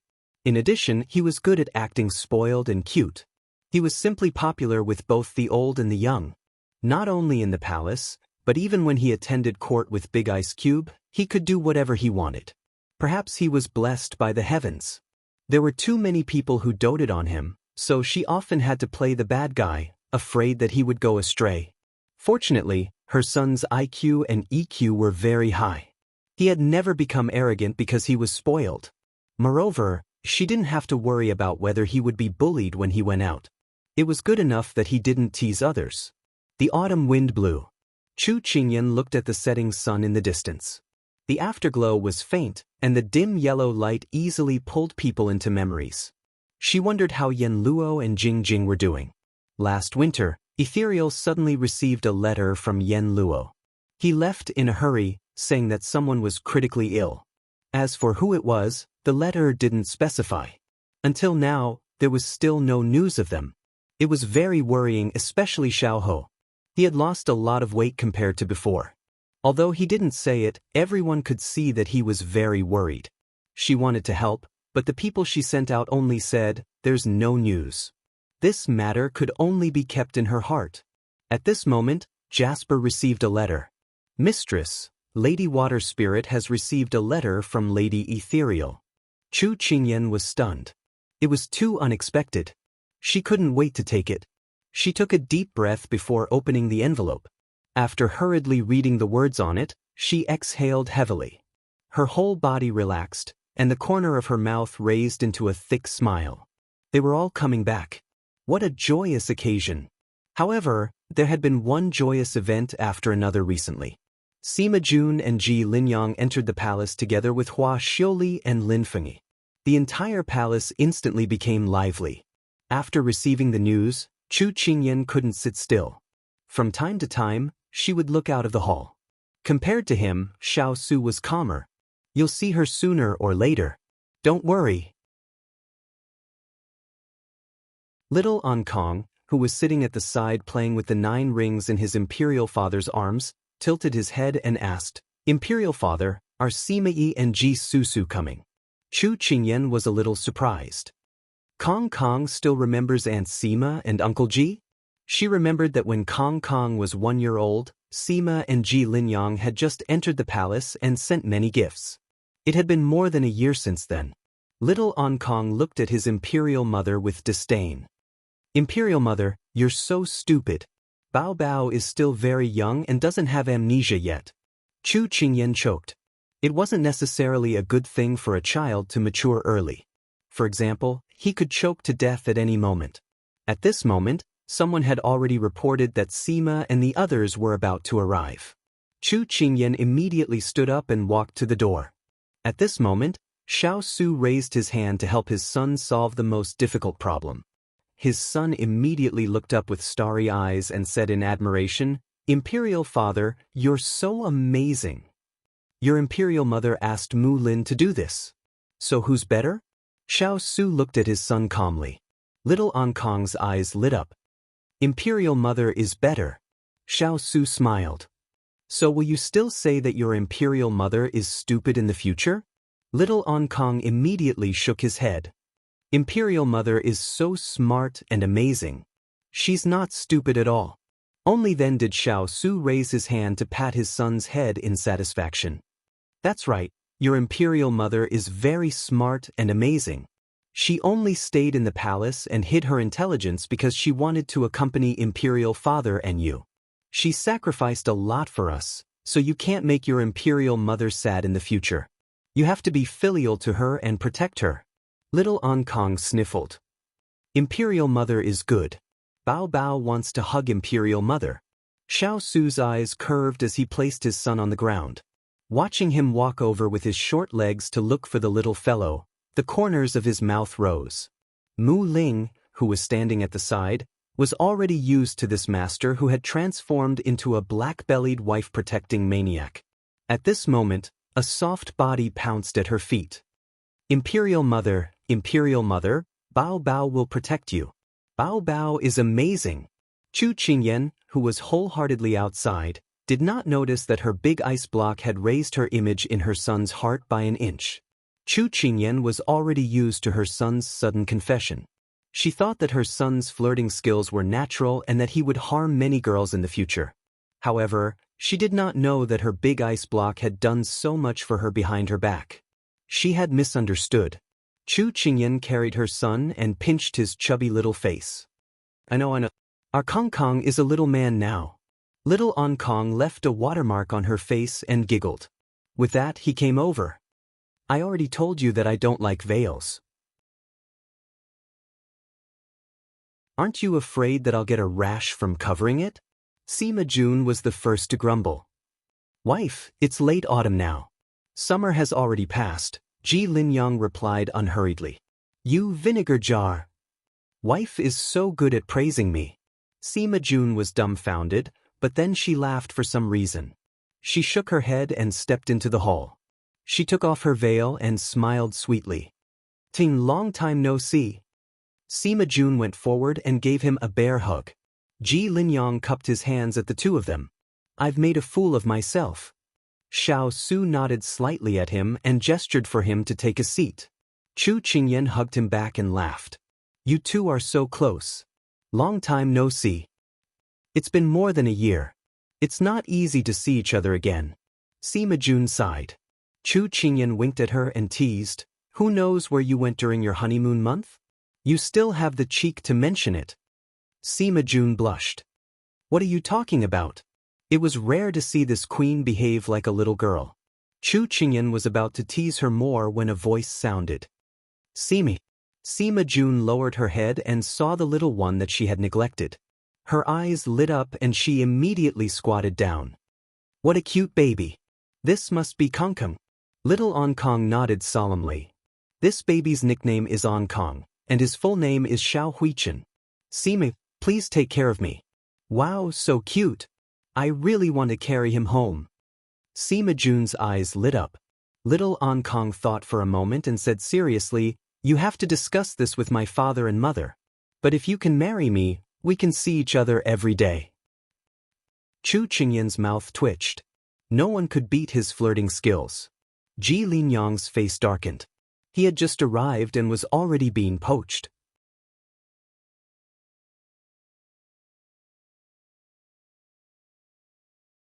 Chapter 1531.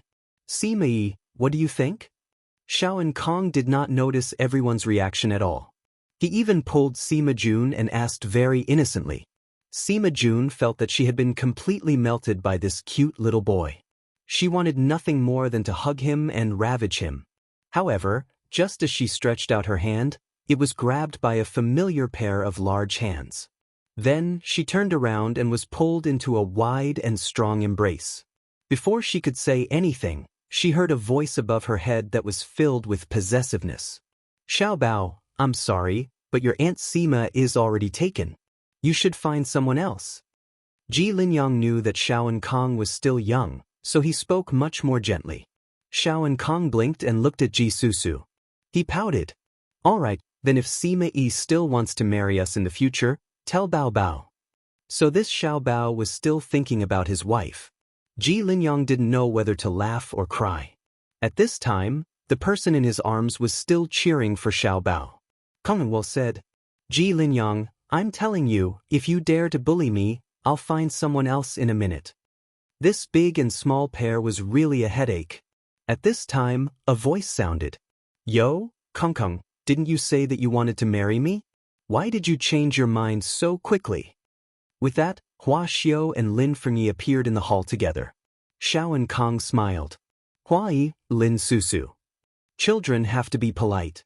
So after greeting them, Xiao and Kong answered Huai's question. It doesn't matter. You came to the palace to massage my mother's legs, and Sima Yi came to massage my mother's shoulders. So both of you came. Sima Jun was in disbelief. Hua Xiao pounced into her miser's arms. What the hell? You actually want to marry us to be your mother's palace maids? Madam, you're so hurtful. Chu Qingyan, who was at the side, originally thought that her son was no longer as obedient as his mother. She didn't expect him to have such an idea. She immediately felt that she didn't raise this kid for nothing. At this time, Xiao and Kong turned to look at his mother. Did Bao Bao say something wrong? The Tui looked very sad. Lin Fengyi laughed and replied, they thought that you were attracted to their beauty, but the reality is so harsh. Xiao Su picked up his son and tapped his cheek. Well done. Being praised by his father, and Kong clapped his hands and cheered. Chu Qingyan glared at Big Ice Cube. Don't push your luck. Don't listen to Kong Kong's nonsense. Come, I've already ordered people to set up a banquet in the Imperial Garden. Everyone can enjoy the flowers while drinking. Chu Qingyan called out. The sky is high, the clouds are light, and the autumn wind is blowing gently. It's a good time to drink wine and admire chrysanthemums. Lin Fengyi smiled faintly, his eyes filled with joy. Xiao Su nodded and said to his friend, I know you love flowers the most. Black chrysanthemum and purple dragon crouching snow have both bloomed. Everyone please move. Hearing this, Lin Fengyi was in high spirits. He pulled his fiancée and immediately left the palace. Sima Jun and the others were also very curious. The best flowers in the world were probably all in the imperial garden. They were going to feast their eyes today. Thus, the group of people headed towards the imperial garden in a grandiose manner. The gardeners in the imperial garden had already received the news, and the chrysanthemums were already placed in the right places. Cinnabar red frost, jade phoenix, sea of snow, black ink, fragrant mountain young phoenix. They were colorful and fragrant, and had a myriad of bearings. Some were clustered in groups of 3 or 5, and some were outshone by themselves. It was truly beautiful and very lovable. The banquet was set in the center of the garden. It could be said that they were sitting in a sea of flowers. No wonder so many people like to be the emperor. It's a different feeling to sit on the wonders of the world. Sima Jun drank a mouthful of wine and took a deep breath. The fragrance of flowers lingered in the air, and he felt that the turbid air in his chest had already dissipated. His mouth and nose were filled with the light fragrance of flowers, making him feel relaxed and happy. The sky was high, the clouds were white, the flowers were fragrant, the scenery was beautiful, and the wine was good. It was simply the most beautiful moment in the world. Chu Qingyan shook her head and said, There's no such thing as free enjoyment in this world. This country has endless worries, and the people have endless things to do. Thus, it's better to have nothing to do. That's true. At least we can be as free as the fish in the sea, and as free as the birds in the sky. You can only look around these high walls and sigh. Hua Xiaoli raised her wine cup and gave her a sympathetic look. Chu Qingyan blinked and suddenly smiled mysteriously. That's not certain. Sima Jun and Hua Xiaoli looked at each other. There was something fishy. The two of them immediately came over. Is there something you're hiding from us? Chu Qingyan chuckled and shook her finger. Heaven's secrets cannot be revealed. Tisk, after following that person of yours, your mouth has become even tighter. Hua Xiaoli ridiculed. Sima Jun nodded in agreement. That's right. You don't treat us as friends at all. Knowing that they were trying to provoke her, Chu Qingyan only smiled and did not say anything. She leisurely drank her wine and was very satisfied. When Ji Linyang heard their conversation, he turned to look at Xiao Su. Do you have other plans? Before Xiao Su could answer, Lin Fengyi smiled and said, This person is very smart. He has already started to leave everything to others. So, just watch. Xiao Su smiled when he heard this. After being tied down for so many years, it's time to relax. Everyone present was smart and understood at once. At this moment, Xiao Kong could not sit still after eating for a while. When he saw a butterfly flying among the flowers, he climbed down from his chair and chased after it.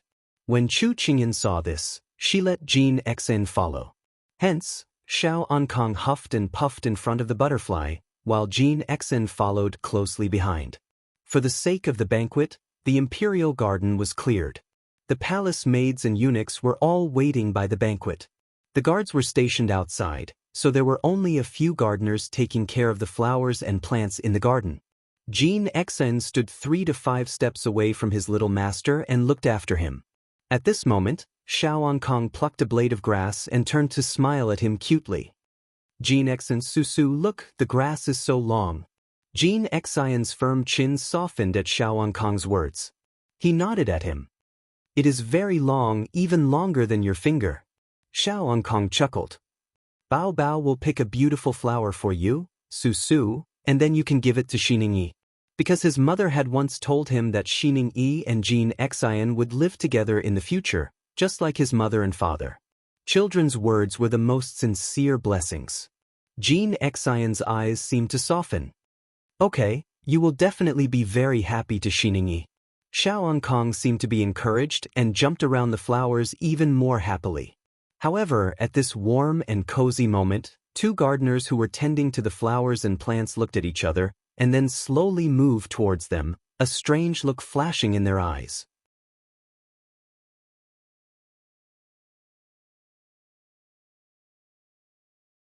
Chapter 1532. Just as Jean Xian was looking at his little master gently with his hands behind his back, a figure appeared 3 steps away from him with his back facing the sun, blocking him from the little master. The head with the conical bamboo hat was lowered, making it impossible to see his face. Relying on the sharp judgment of a martial artist, Jean Xian calmly placed his hand on his waist, his expression still the same as usual. Just as he was about to ask this person to move aside, the person who had his head lowered suddenly raised his head, his eyes filled with excitement. "Young sect master, I've finally found you." This hoarse voice, as well as those slightly red eyes, revealed the person's emotions. His entire body was trembling with excitement. Jean Xian narrowed his eyes because of these words. "Who are you?" "I don't understand what you're talking about, young sect master, get out of the way." "Young sect master, from North Korea to Sichuan, we have been searching for you for 10 whole years. You are the hope of the Sun Clan, the successor of the Sun Flame sect. Young sect master, come home with me," the old man in his 50s said anxiously as tears streamed down his face. However, Jean Xian was not moved by his words, and looked at him indifferently. "You have no evidence, why should I believe you?" The old man was stunned, as if his acupoints had been pressed. "Young sect master, have you forgotten? Don't you remember the blood feud?" Jean Xian remained unmoved. "I don't know what you're talking about. If you don't move aside now, don't blame me for being impolite." The old man looked as if he had been struck by lightning, but he quickly revealed a puzzled expression, frowning as he stared at Jean Xian. At this moment, another gardener moved to Xiao and Kang's side and said fiercely, "Elder Zhua, I think young sect master has already smoothed out his edges and corners outside, and doesn't want to go back and revive the Sun Clan. It's useless for you to say this to him, just do it." With that, the middle-aged man bent down to carry Little and Kong. At this moment, Little and Kong had no idea that danger was approaching and looked at everyone blankly. At this moment, a slender figure rushed over and knocked the middle-aged man away. The two of them fell together. Jean Xian's heart finally relaxed.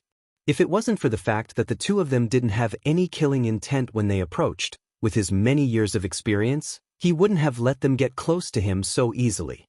But soon, his heart was in his mouth again. He quickly pulled out his sword and shouted, "Guards, there's an assassin!" Then, he decisively kicked the old man away and appeared beside the middle-aged man in the blink of an eye. He blocked the hand that was about to attack Xining and pulled her up. Then, he pushed her towards Nkong and said, "Protect the little master." Then, he charged towards the two people with his sword. As soon as there was a commotion, the guards from all directions rushed over. At this moment, they surrounded the two people together with Jean Xian. The old man and the middle-aged man did not expect the guards of the Sichuan palace to arrive so quickly. The two of them threw away the bamboo hats on their faces and fought with the guards with their backs facing each other. Xiao Su, Chu Qingyan and the rest rushed over. Xiao Su narrowed his eyes and said coldly, "Keep them alive." At this moment, Chu Qingyan hurried to her son and asked nervously, Kong, are you hurt?" And Kong opened his arms and moved from Xining's arms into his mother's arms. He shook his head obediently and did not look frightened at all. He kissed his mother's face and said like a little adult, Bao is fine. Xining and he chased away the bad guys. Chu Qingyan roughly understood the situation when she heard this. She pulled Xining over and checked her left and right. When she found that she was not injured, she heaved a sigh of relief and said gratefully, "Xining, thank you for protecting Kong." Xining hurriedly waved her hands and said, "This is what this servant should do. Master, you're too kind to this servant." And Kong reached out and hugged Xining's face, leaving behind a mouthful of saliva. Then he returned to his mother's arms and giggled. Xining, who had rushed over recklessly just now and was now a little scared, completely relaxed because of this kiss. The little master was really like a fairy child who had descended from the heavens, cute and sensible. Xiao Su looked at his son who was completely unaffected, then turned his attention back to the battle. Meanwhile, Sima Jun and Ji Linyang, who enjoyed watching the show, were munching on melon seeds as they watched from the side. Sima Jun and Ji Linyang would occasionally comment on the martial arts of the combatants. If one didn't know better, they would have thought that they were here to watch a show.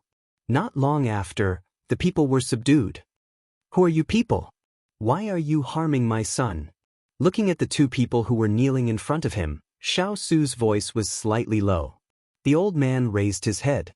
He was in a more sorry state than before, but he straightened his back and said with a firm expression, "I am Zhua Haotian, an elder of the Sun Blaze sect of the North Korean Sun clan.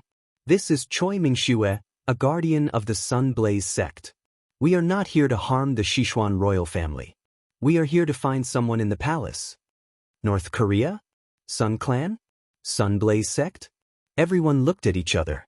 Most of them were confused, but Sima Jun and Ji Linyang looked at each other in surprise. Xiao Su raised his eyebrows. At this moment, the old man turned to look at Jin Exin, who had been silent after putting away his sword. His tone became agitated.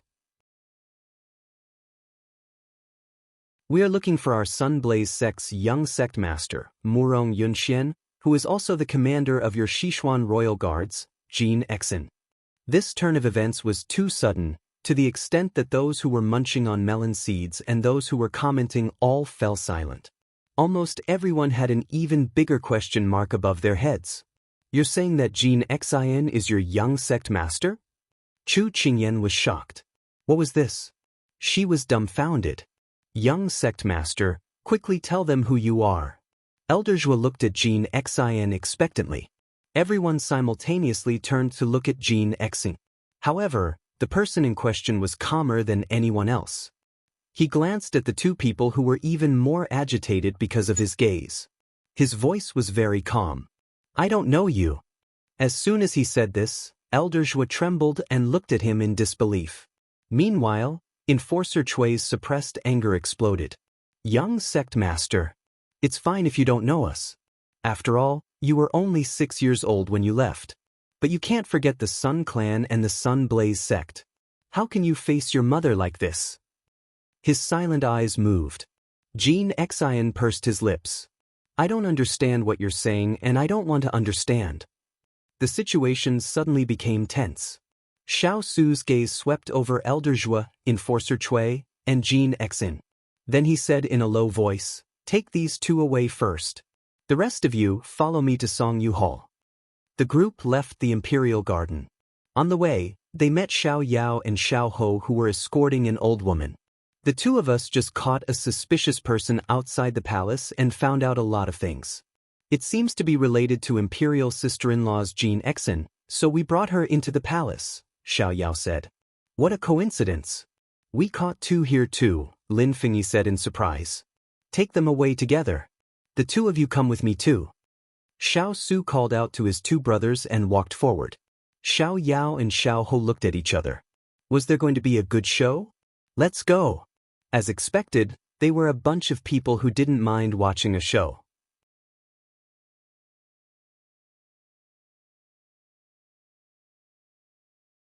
Chapter 1533. After a while, everyone sat down in Songyu Hall. The palace maids served them tea and left.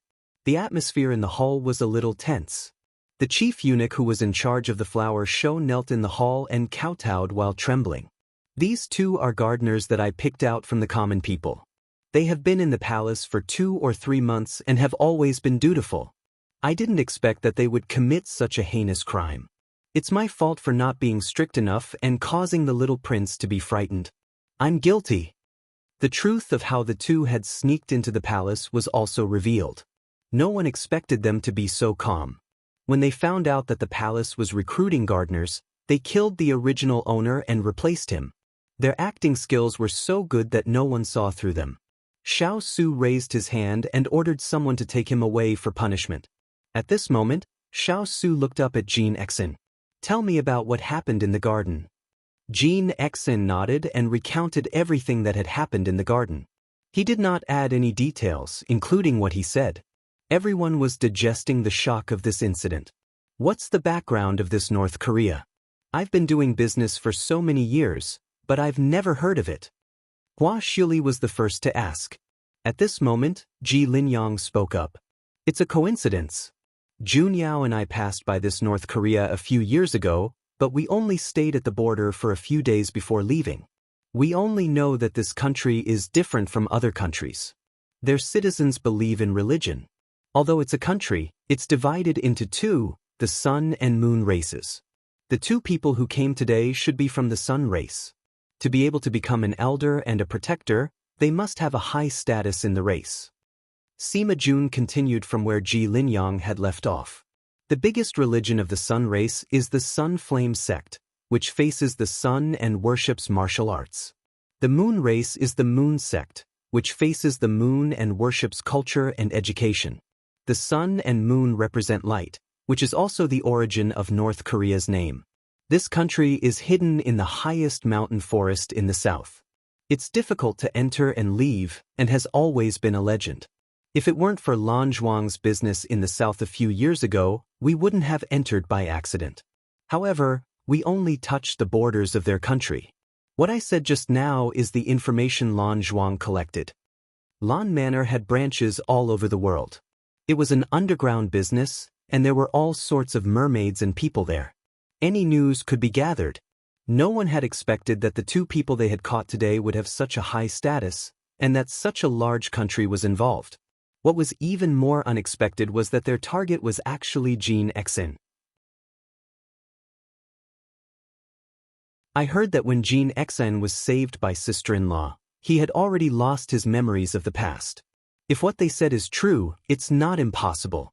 However, I'm afraid that these people will take advantage of the situation and fabricate a groundless story to achieve an unspeakable secret.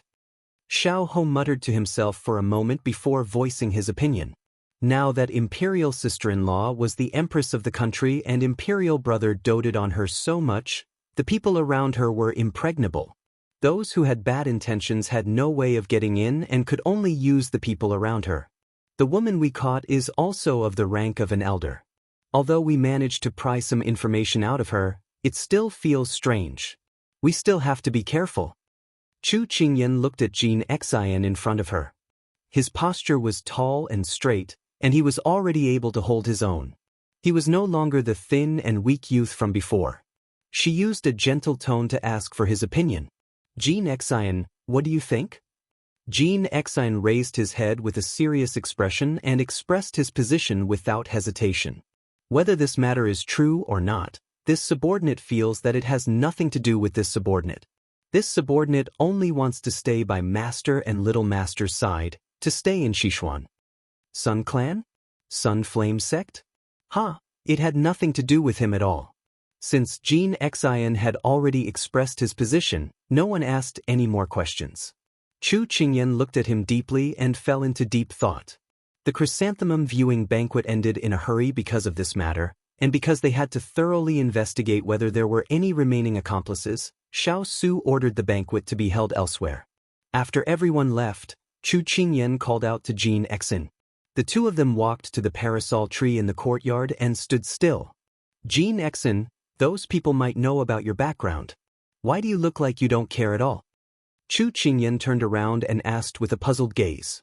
To be honest, all these years, she had always wanted to help him find his roots, but he couldn't remember anything and had nowhere to find it. She had tried her best to give him the warmth of his home, but now that there was a clue, he looked like it had nothing to do with him. It really made her very puzzled. Jean Xen was silent for a while before lifting his gaze. Master, to this subordinate, the past is already in the past. Sichuan is this subordinate's home, and master, little master and everyone else are this subordinate's family. This subordinate doesn't want to go back to the past. Didn't master say that contentment is happiness? This subordinate likes the current life very much and doesn't want to break this peace and happiness because of some groundless matters. These words moved her very much. Usually, Jean Xen was a man of few words and didn't like to show his emotions, preferring to use actions to express himself.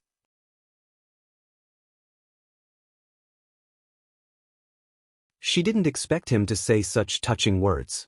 And she had always treated him as her own little brother, feeling gratified that a little brother had grown up in the family. But blood relations, this was something that others couldn't make up for. An idea gradually formed in her heart and her tone suddenly became serious. Jean Xen, tell me, have you already recovered your memories? Jean Xian was startled. He didn't expect his master to be so powerful. He didn't say anything, but she guessed it. Master, this subordinate. He pursed his lips and finally admitted defeat under his master's clear and solemn gaze. In a low voice, he admitted, yes, 2 years ago, this subordinate already remembered. Although her guess was confirmed, she was still very shocked. Then why didn't you tell us? We can help you find your family. Jean Xen smiled bitterly. Those are some bad memories, it's better not to mention them. It was rare to see such a desolate expression on his face. Chu Qingyan's heart clenched. Could it be that what those people said was true? Master, did you know? Jean Xian raised his head and a trace of grief flashed through his eyes. The Sun clan and the Yu clan have always been at odds, and my father let down my mother by favoring his concubine and neglecting his wife. He didn't expect that woman to be from the Yu clan and brought disaster to the family. My mother died in order to protect me. I was brought out by my master and wandered all the way to Sichuan, but the Yu clan didn't let me go and chased me all the way. When I met Master, my master also died in order to protect me. I was seriously injured at that time and was unconscious on the road before being taken away by those Taoists. When I woke up, I had already forgotten everything. Jean Xen clenched his fists, his eyes slightly red as he said hatefully, I've never thought of going back. They bullied my mother, so why should I go back and revive the Sunblaze sect? If the Sunblaze sect was destroyed, I would be even happier.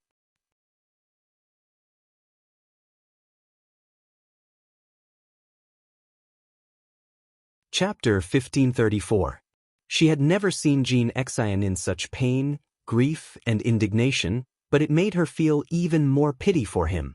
Hearing these words, Chu Qingyan wanted nothing more than to raze the Sunblaze sect to the ground. Truly too hateful. Living on the edge of life and death from a young age, suffering all kinds of hardships, and he was only a child of a few years old. Her heart burned with rage. Jean Xen, I'll avenge you. Jean Xen raised his head in shock. Master, what did you say? Jean Xian, whether or not you're going back to be the young sect master is one thing, but don't you want to avenge your mother and master? You've suffered all kinds of hardships, but those culprits are still roaming free. Can you live in peace for the rest of your life? Even if you can swallow this, I can't. Chu Qingyan said with righteous indignation. The aura that had been hidden under the peaceful and warm atmosphere for the past 2 years suddenly burst forth, making people unable to look straight at her. Jean Xen looked at the master in front of him, a brief struggle flashing through his eyes. Mother and master won't let me take revenge. He remembered his mother lying in a pool of blood, holding his hand and saying, Shen, promise mother. Live on, don't hate, don't take revenge. Leave this place far away, don't come back, don't come back. That day master pushed him away and roared, Go far away. Live on well. They didn't let him go back and told him to go far away. So when he recalled everything, he was in so much pain that he wished he was dead, but he couldn't personally kill those enemies. Because he promised his mother and master to let go of his hatred and not take revenge, he could only grit his teeth and bear it silently. The resentment lasted for a long time, but he couldn't let it go. Chu Qingyan could understand. Her eyes brightened. Jean Xen, do you know why your mother and master said that? Jean Xen shook his head. Because you were still young back then and didn't even have the ability to protect yourself. They were afraid that you wouldn't be able to survive. They were afraid that you would be blinded by hatred. They were even more afraid that you would throw an egg at a rock and fail to live up to their painstaking efforts to protect you. At this point, Chu Qingyan's expression turned cold. However, things are different now. You are no longer alone. You have me and everyone else. If you get bullied or hurt, you can fight back. You don't have to be so cautious. We will always be behind you. Even if the sky falls, we will be there to help you. Although his words were soft, they were forceful and convincing from the bottom of his heart. Master? Jin Xian's pupils shrank and his eyes turned red. So, Chu Qingyan looked into his eyes and said word by word, "You should ask yourself again before you make a decision. I'm not asking you to take revenge. I don't want you to live with regrets for the rest of your life."